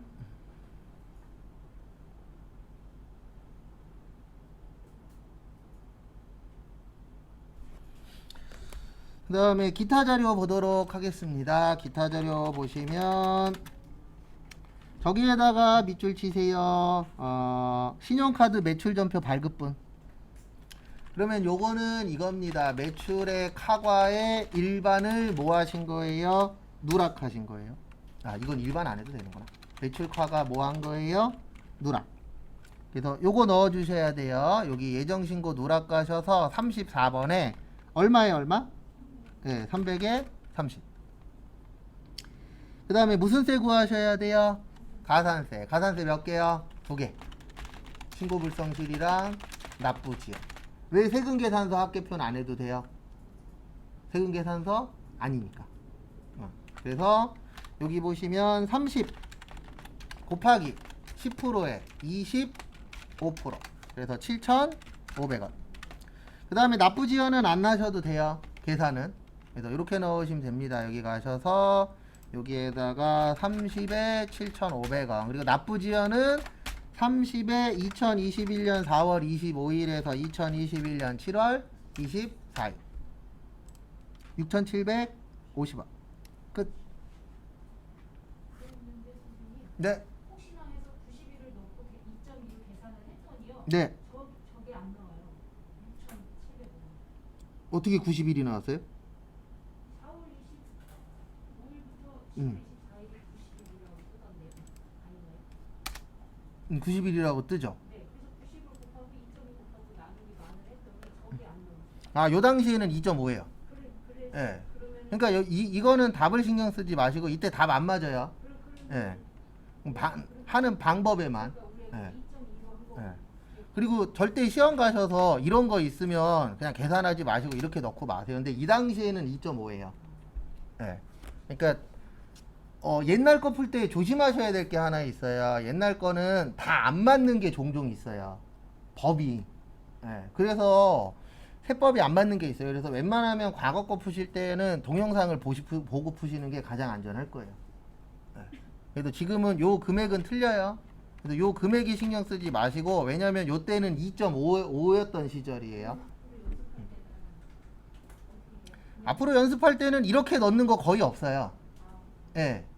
지금 100회 중에 이렇게 넣는 거 2번인가 3번밖에 없어요. 다 나머지는 계산이에요. 왜냐면 옛날엔 이런 기능 자체가 없었어요. 그래서 다 계산이니까 2.2로 계산해서 넣으시면 돼요. 근데 답지하고는 다를 거예요. 왜냐면 답지는 옛날 법으로 되어 있어서. 그래서 그 부분은 참고하시고, 잠깐만 쉬었다가 12시 45분에 나머지 거 풀고 수업 마무리하도록 하겠습니다.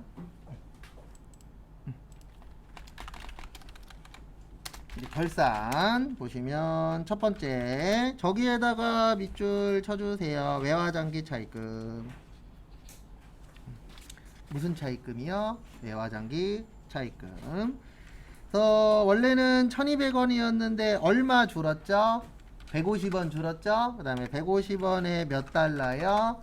20만 달러가 줄었다라고 합니다. 그러면 총 얼마 줄은 거예요? 3천만원. 그래서 줄었으니까 좋은 거예요? 나쁜 거예요? 좋은 거죠. 왜냐면 차입금이 줄었잖아요. 그래서 3천. 무슨 은행? 뉴욕. 대변의 외화환산 이익 얼마요? 3천. 정리하시고.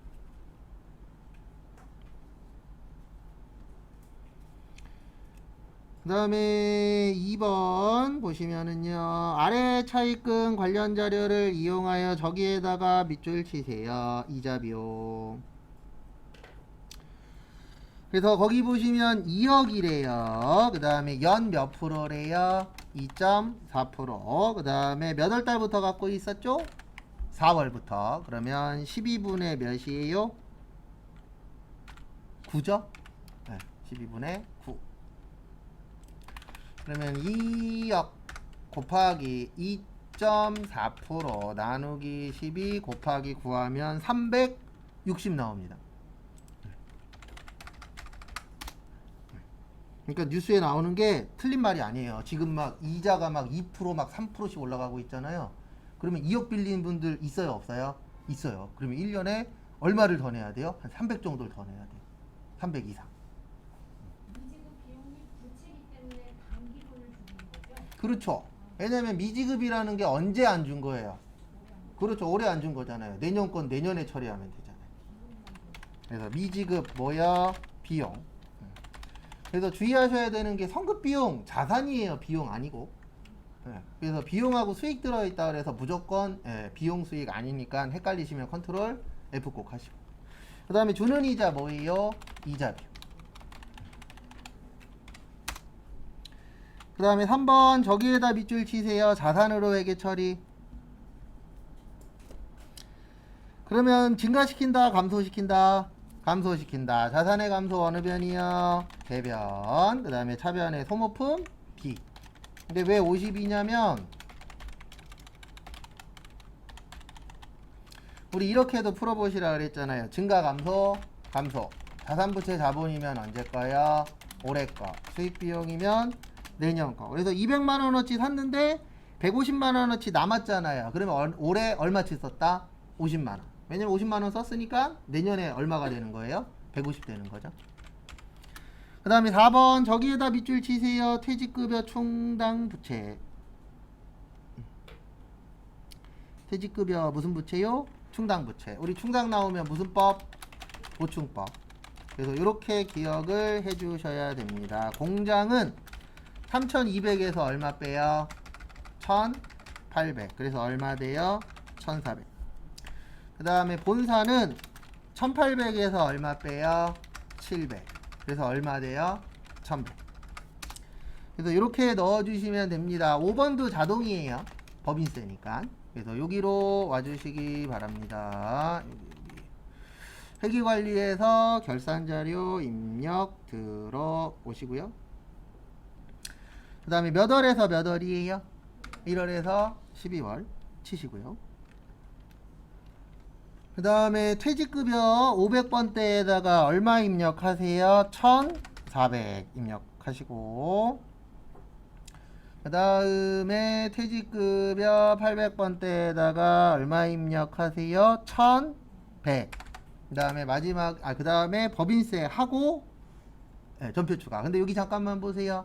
여기서 전표 추가 눌렀어도 상관없어요. 전표 추가는 여러 번 눌러도 상관이 있다 없다? 없다. 그 다음에 법인세는 이렇게 하는 거라 그랬습니다. 여기 제일 밑에 보시면 법인세 등에 600이 있을 거예요. 이 600은 어떻게 나왔냐면 거기 지문에 보시면 법인세 중간예납세액하고 원천징수라고 있으시죠? 그래서 합쳐서 얼마예요? 600. 600 잡고, 그 다음에 얼마 부족하죠? 1050. 그래서 1050 하시고 마지막에 무슨 추가? 전표 추가. 그 다음에 예 하시면 됩니다.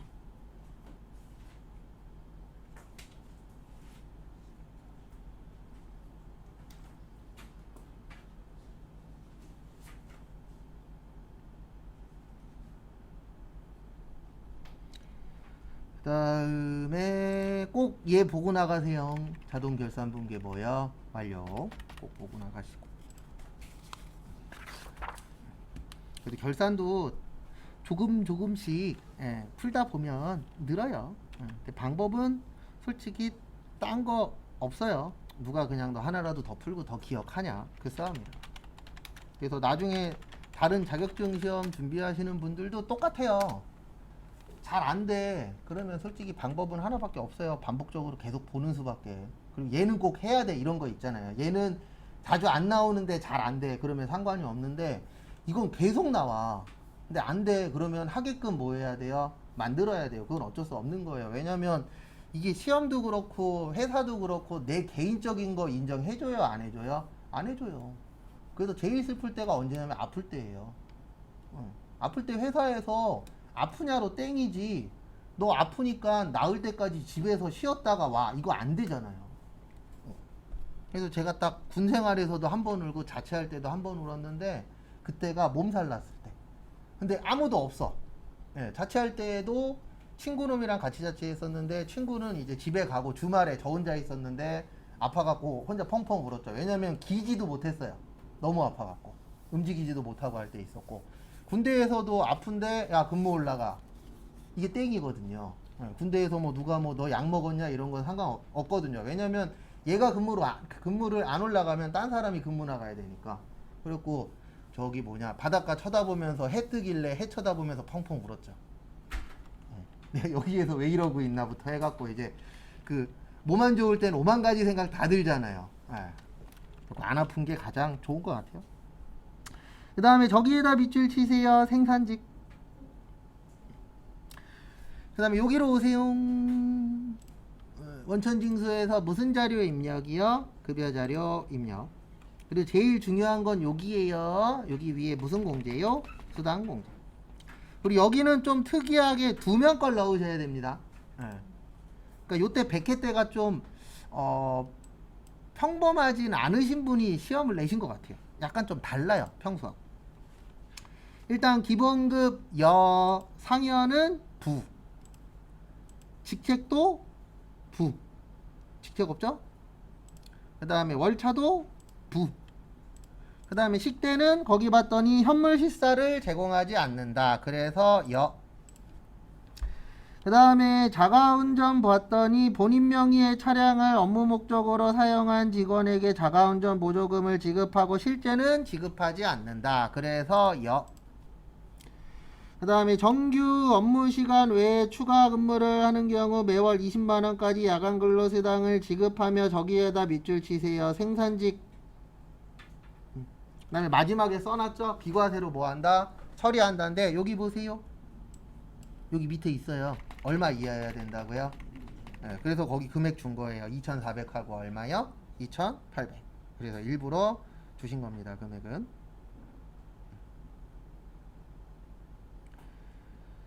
그 다음에 여기 가야죠. 이제 무슨 등록이요? 공제 등록으로 넘어오세요. 공제 오시고 국민연금, 건강보험, 장기, 고용, 학자금 다 있는데 뭐가 없죠? 사내대출, 원리금, 상환액이 없죠. 그래서 사내대출 저거 빠졌다. 죄송합니다. 얘 빠졌죠? 무슨 수당 안 넣었어요? 제가 자격수당. 죄송합니다. 자격수당은 그냥 과세로 넣으시면 돼요. 요거 하나 빼먹었네요. 그 다음에 여기 제일 밑에다가 뭐라고 쳐요? 사내 대출금, 원리금, 상환액. 그 다음에 공제는 뭘로 하래요? 대출. 되셨죠? 그 다음에 몇 월 달이에요? 이분? 3월. 그 다음에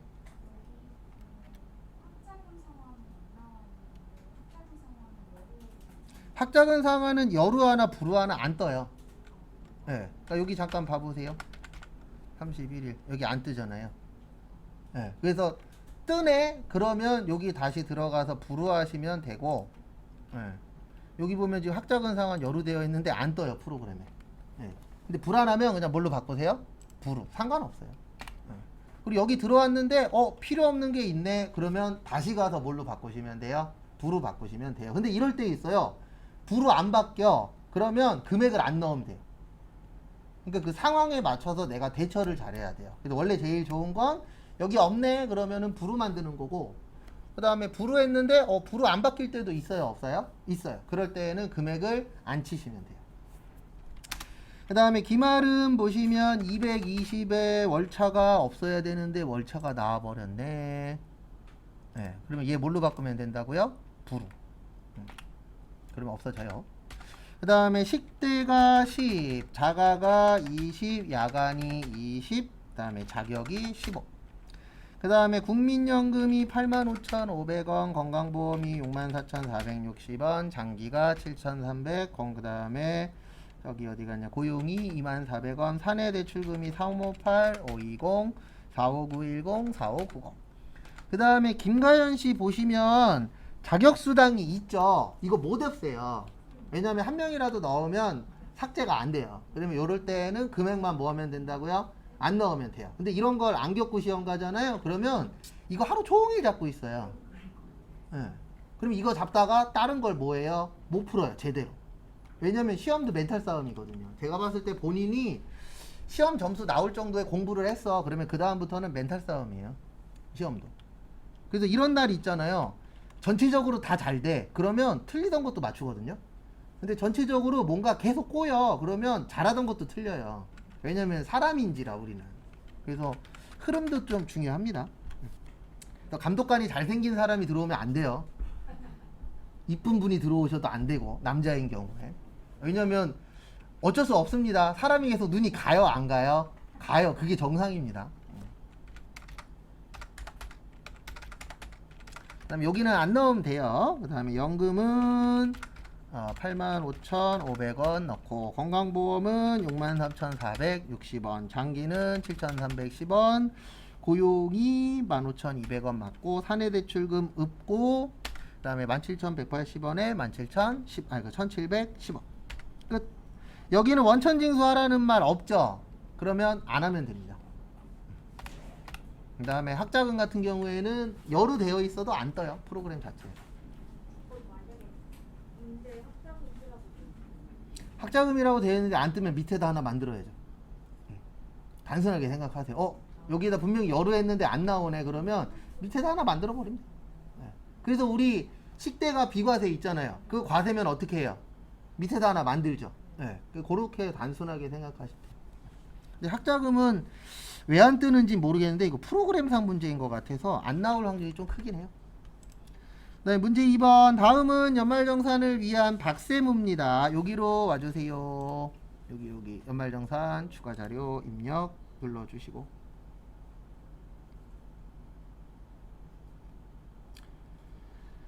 그 다음에 몇 번이요? 103번. 그래서 103번 하시고, 그 다음에 부양가족의 국세청 자료와 기타 증빙 자료이다.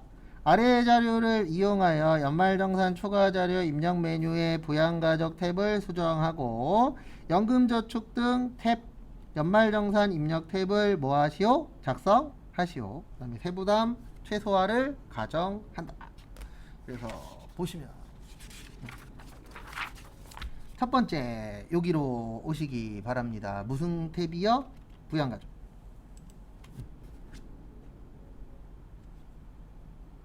그래서 부양가족으로 들어오시고요. 그 다음에 박세무는 본인이니까 특별한 거 없고요. 그 다음에 박세일님은 저기에다 밑줄 치세요. 21년 6월 12일 날 사망했고 90만원의 장애인.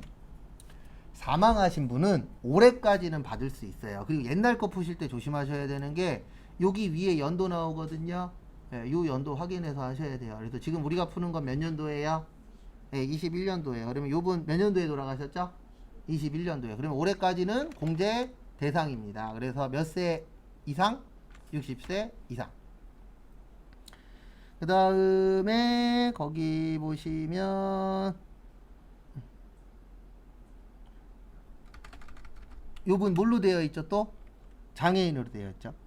그래서 장애인으로 하시고, 그 다음에 잠시만요.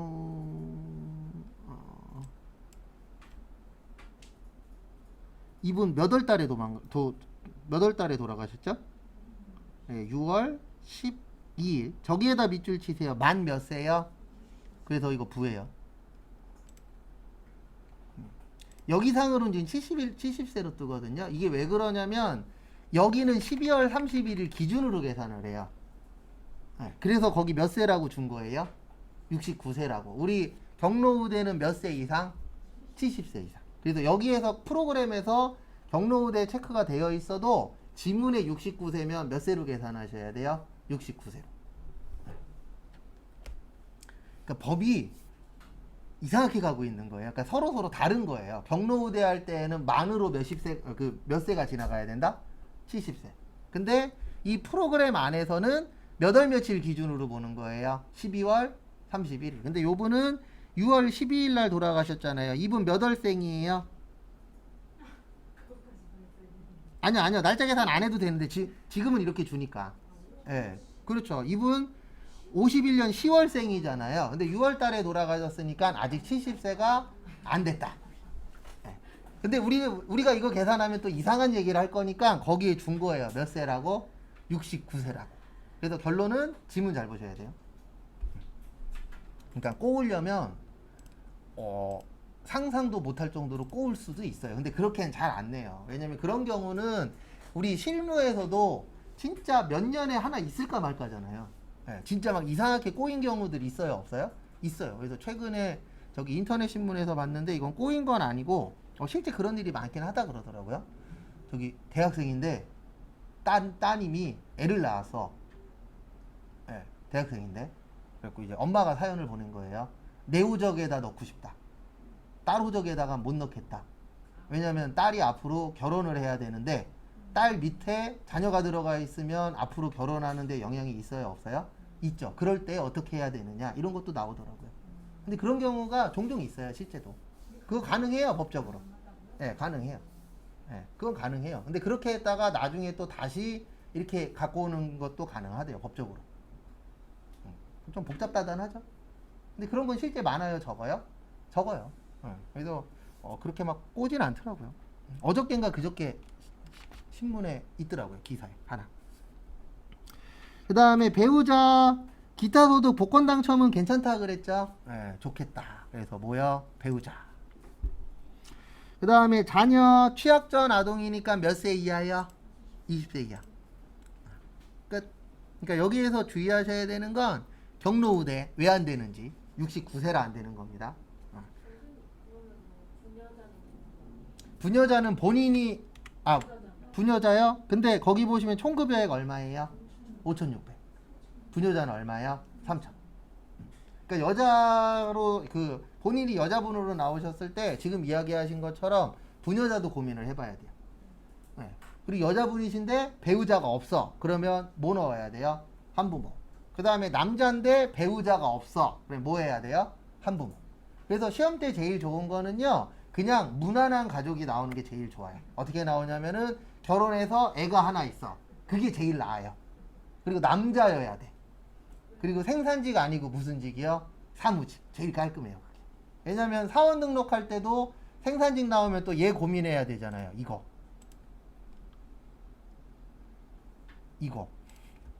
생산직 등 여부. 이렇게 넣어줘야 될 때도 있어요, 없어요? 있어요. 그래서 시험 때 제일 좋은 건 남자분의 결혼해서 자녀 한 분이 있고 정상적인 평범한 가정. 이게 제일 좋아요. 근데 그거보다 더 좋은 시험 문제는 뭔지 아세요? 혼자 살아. 배우자도 없어. 자녀도 없어. 왔다죠. 왜냐면 고민할 게 하나라도 줄어드니까. 있었어요, 예전에도. 저희 풍거에도 있어요. 예, 혼자 사세요. 예, 근데 많지는 않아요. 대부분 이제 왜 많지 않냐면 혼자 살면 시험 쉽잖아요. 그러니까 어렵게 만들려면은 배우자도 있고 자녀도 있고 부모님도 모시고 살고 형제자매도 같이 살고 이렇게 해야 우리를 괴롭힐 수 있으니까. 솔직히 괴롭히려고 문제 내면 진짜 문제 읽다가 문 열고 싶을 정도로 만들 수도 있어요. 근데 그렇게 만들면 사람들이 시험 안 볼 거니까. 저도 예전에 다른 시험 볼 때 계산 문제 한 문제가 반 페이지예요. 반 페이지가 계산 문제예요. 공식 막 5개, 6개 갖다 써야 되고 하기 싫어요. 그래서 다 찍어요. 나만 찍는 줄 알았는데 10분 남았습니다. 그리고 열심히 찍고 있었거든요. 한 반 이상 못 풀어갖고. 어차피 그때 시험은 그냥 구경하러 간 거여갖고 나만 찍는 줄 알았는데 다 찍고 있더라고요. 왜냐면 계산 문제 풀 수가 없어요. 한 문제 푸는 데만 10분씩 걸려버리니까. 그 다음에 보험료 보시면 일반 보장성 박세문님 거 돼요, 안 돼요? 돼요. 그 다음에 김영호 씨 거 돼요, 안 돼요? 돼요. 그리고 저거는 안 돼요, 신용카드는. 왜냐면 보험료 공제되면 신용카드는 된다, 안 된다? 안 된다. 그래서 여기 일반에다가 얼마 입력하시면 되세요? 160. 그 다음에 혹시 뭐 다른 분 거 동영상을 보신다거나 하다 보면 여기에다 100만 원만 넣으라고 하는 분도 있어요. 왜냐면 여기 한도가 얼마기 때문에 100만 원이기 때문에. 근데 우리는 그냥 다 넣을 겁니다.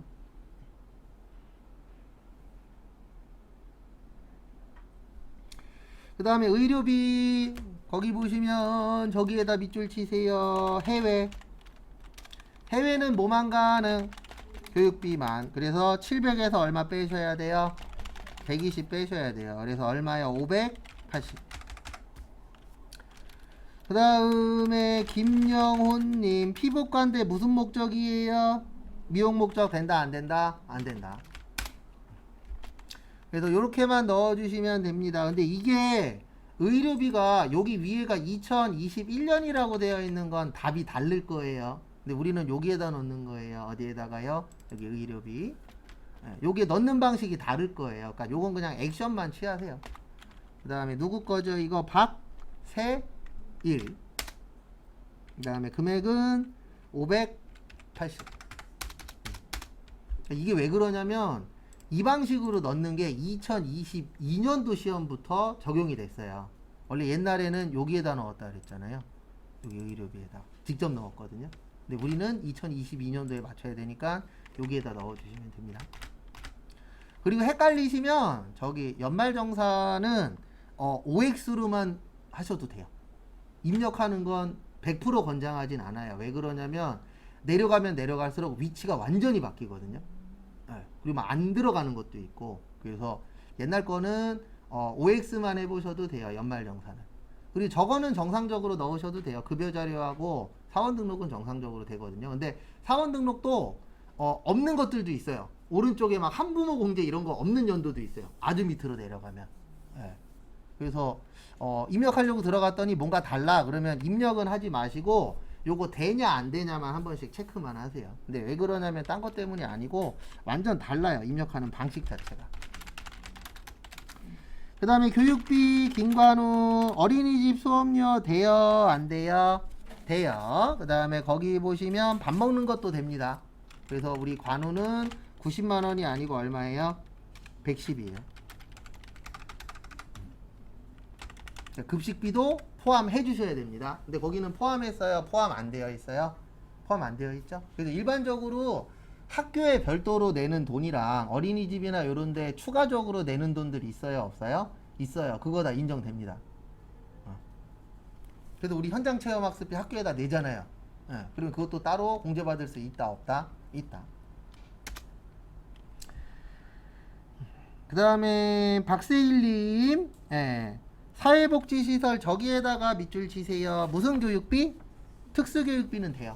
왜냐면 이 특수교육비가 장애인 특수교육비예요. 그래서 요거는 가능합니다. 그래서 박세일님 300 얼마요? 60. 그래서 이렇게 넣어주시면 돼요. 여기에다가 내 거 어디 갔냐? 여기 보시면 교육비 가셔서 여기 취약전 아동에다가 100 얼마요? 10. 그 다음에 여기 장애인 특수교육비 얼마요? 360. 그 다음에 기부금. 김영훈님의 배우자의 종교단체. 종교단체 돼요? 안 돼요? 돼요. 그래서 여기 기부금 가셔서 여기 밑에 종교단체에다가 얼마요? 500. 그리고 이거는 꼭 기억하세요. 이분이 돈 벌고 있어. 그러면 뭐만 가능? 의료비만. 나머지는 쳐다도 보면 안 돼요. 근데 지금 돈 벌고 있는 사람 없잖아요. 왜냐면 복권 당첨금은 100억이 나와도 0입니다. 그 다음에 부치는 90이잖아요. 그래서 100만원보다 작으면 그것도 0. 그 다음에 하나 더 설명드릴게. 제가 이거 몇 번 이야기했었는데 우리 소득세, 종합소득세, 퇴직소득세, 그 다음 무슨 소득세요?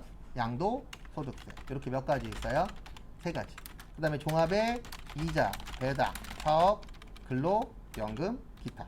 예전에 한번 이거 낸 적이 있었거든요. 뭐가 나온 적이 있었냐면 증여세로 1000만원이 나왔어요. 이건 상관없어요. 왜냐면 우리가 고민해야 되는 건 여기만이에요. 증여세는 소득세에 있다 없다? 없다. 그럼 다른 세금에서 얼마를 냈든 관련도 없다라고 보셔야 돼요. 그래서 이렇게 시험 문제 나온 적이 한 번 있었어요. 그래서 그 소득세 포함 안 된 거는 뭐 1억을 받든 100억을 받든 신경 쓸 거 있다 없다? 없다. 왜냐면 그 세금은 그쪽에서만 해당이 되는 거지 소득세하고는 연관성이 없어요. 그래서 그렇게 한번 나온 적이 있어서 간략하게 설명드린 거고요. 지금은 이렇게 얘기도 알아듣잖아요. 그래서 다음 주가 걱정입니다. 또 다음 주부터 또 이제 차변대변 해야 되는데. 항상 그래요. 끝나는 날은 좀 아쉬워요. 조금 더 할 수 있었는데부터 해서 다음 주부터 또 차변대변 해야 되는데 어떻게 해야 되지? 그 걱정도 솔직히 없지 않아 있고. 그 다음에 신용카드 보시면 박세문님 본인 명의 신용카드 사용액이 있는데요. 대중교통 얼마 있어요? 80. 붙인 병원비 되죠? 배우자의 자동차 보험 안 돼요. 자동차 보험은 X. 그 다음에 저기 피부과 병원비 돼요. 왜 되냐면 의료비가 안 됐잖아요. 그 대신 무슨 공제는 되는 거예요? 네, 신용카드는 되는 거예요. 그러니까 두 개가 겹치잖아요. 그러면은 이중 공제 우리 세 가지 있었죠. 신용카드, 의료비, 신용카드, 교복, 구입비, 그 다음에 신용카드 뭐요? 미취학 아동, 학원비. 그래서 여기에 있는 거 빼놓고는 다른 게 되면 신용카드 안 돼요.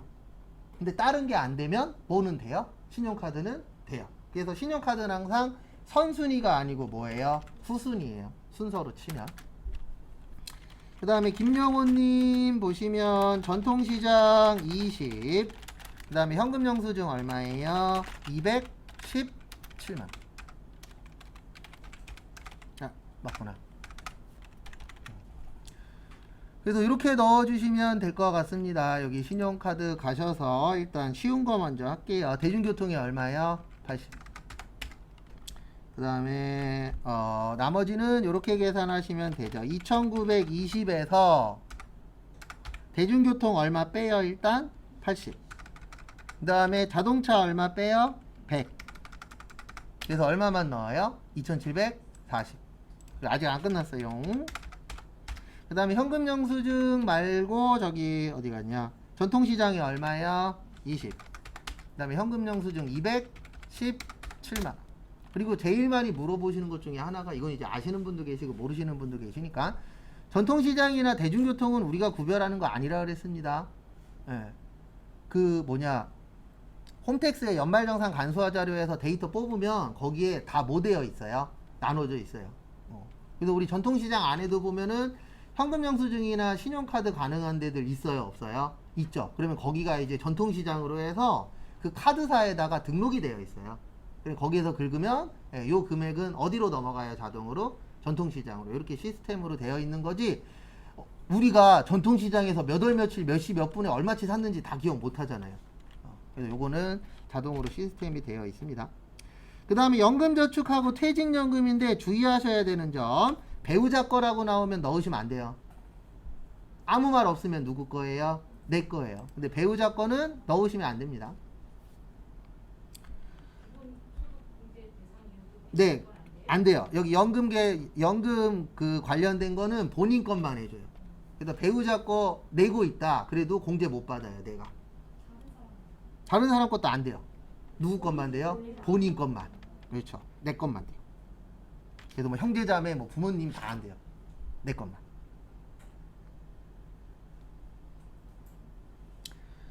그래서 이렇게 넣어주시면 되세요. 여기 퇴직연금 말고 연금저축 먼저 할게요. 거기에 있는 거 맞춰서. 그래서 연금저축 하시고, 무슨 화재요? 삼성화재. 그 다음에 11112, 아니다. 아, 맞구나. 222. 그 다음에 납입금액은 420.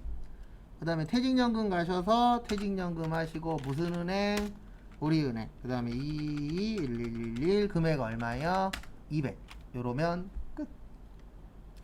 그리고 어디 보시면 되냐면, 여기 밑에 보시면 차감징수세액이라고 보이세요? 여기에 마이너스 나오면 뭐 하는 거예요? 돌려받는 거예요. 우리 플러스 나오면 뭐 하는 거예요? 내는 거예요. 이번 마이너스 나왔죠? 그러면 요 금액만큼 뭐 하는 거예요? 돌려받는 거. 그래서 간혹 가다가 물어보세요. 얼마 돌려받아요? 그냥 여기 보면 돼요. 그래서 다 넣고 봤더니 마이너스 나오네. 그러면 돌려받는 거고, 플러스 나오네. 그러면 뭐 하는 거예요? 더 내면 되는 겁니다. 거의 400만 원 받잖아요. 아, 이분은 이제 내는 것도 많은 거고 쓰기도 많이 썼잖아요. 카드만 3천만 원 썼잖아요. 그럼 이것저것 다 하면 지금 이분 연봉이 5,600이거든요. 여기 제일 위에 떠요. 총급여. 연봉이 얼마예요? 5,600인데 이분 지금 쓴 거 보면 거의 5천만 원 돈이 넘어요. 다 더하면. 그럼 5,600 벌어서 5천만 원 가까이 썼으면 남는 거 있어요? 없어요? 없죠. 그러니까 실질적으로 영수증 같은 거 이런 거 볼 줄 알면 거짓말 어느 정도 잡을 수 있어요. 얼마나 좀 나니 여기 뭔가 있어 그러더니 남자들은 다 비상금을 만들고 싶어 하는 거예요.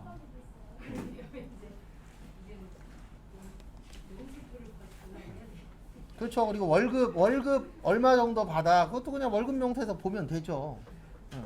또 결혼 안 하신 분들은 남자친구 얼마 받는지 궁금하면 저것만 보면 돼요. 통장에 몇 월 월급 찍히잖아요. 입으로 말하는 거 믿지 마시고 그걸 어떻게 믿어요? 저도 제일 안 믿는 것 중에 하나가 어머님 친구분들하고 맨날 대화하고 오면은 결혼하기 전에 야 누구네 집 아들은 얼마 벌고 뭐 준대더라 그러면 전 맨날 대답이 똑같아요. 급여 명세서 갖고 오라고. 그다음에 통장 갖고 오라고. 그러면 내가 믿어주겠다고. 왜냐면 우리 어머님들은 최소 곱하기 1.5 많이 하시면 곱하기 2, 3을 하시거든요. 뻥을 치실 때. 그럼 어쩔 수 없어요. 왜냐하면 맨날 모이면 어머님 나이 정도 되면 한 50대 후반 60대 넘어가면 맨날 모이면 그 얘기밖에 안 해요. 자식 자랑, 그 다음에 손주 자랑 이거밖에 할 게 없어요. 왜냐면 대부분 돈은 거기에서 거기 비슷비슷하니까 돈 가지고 있는 거 맨날 이제 거짓말 하시죠. 마무리 하시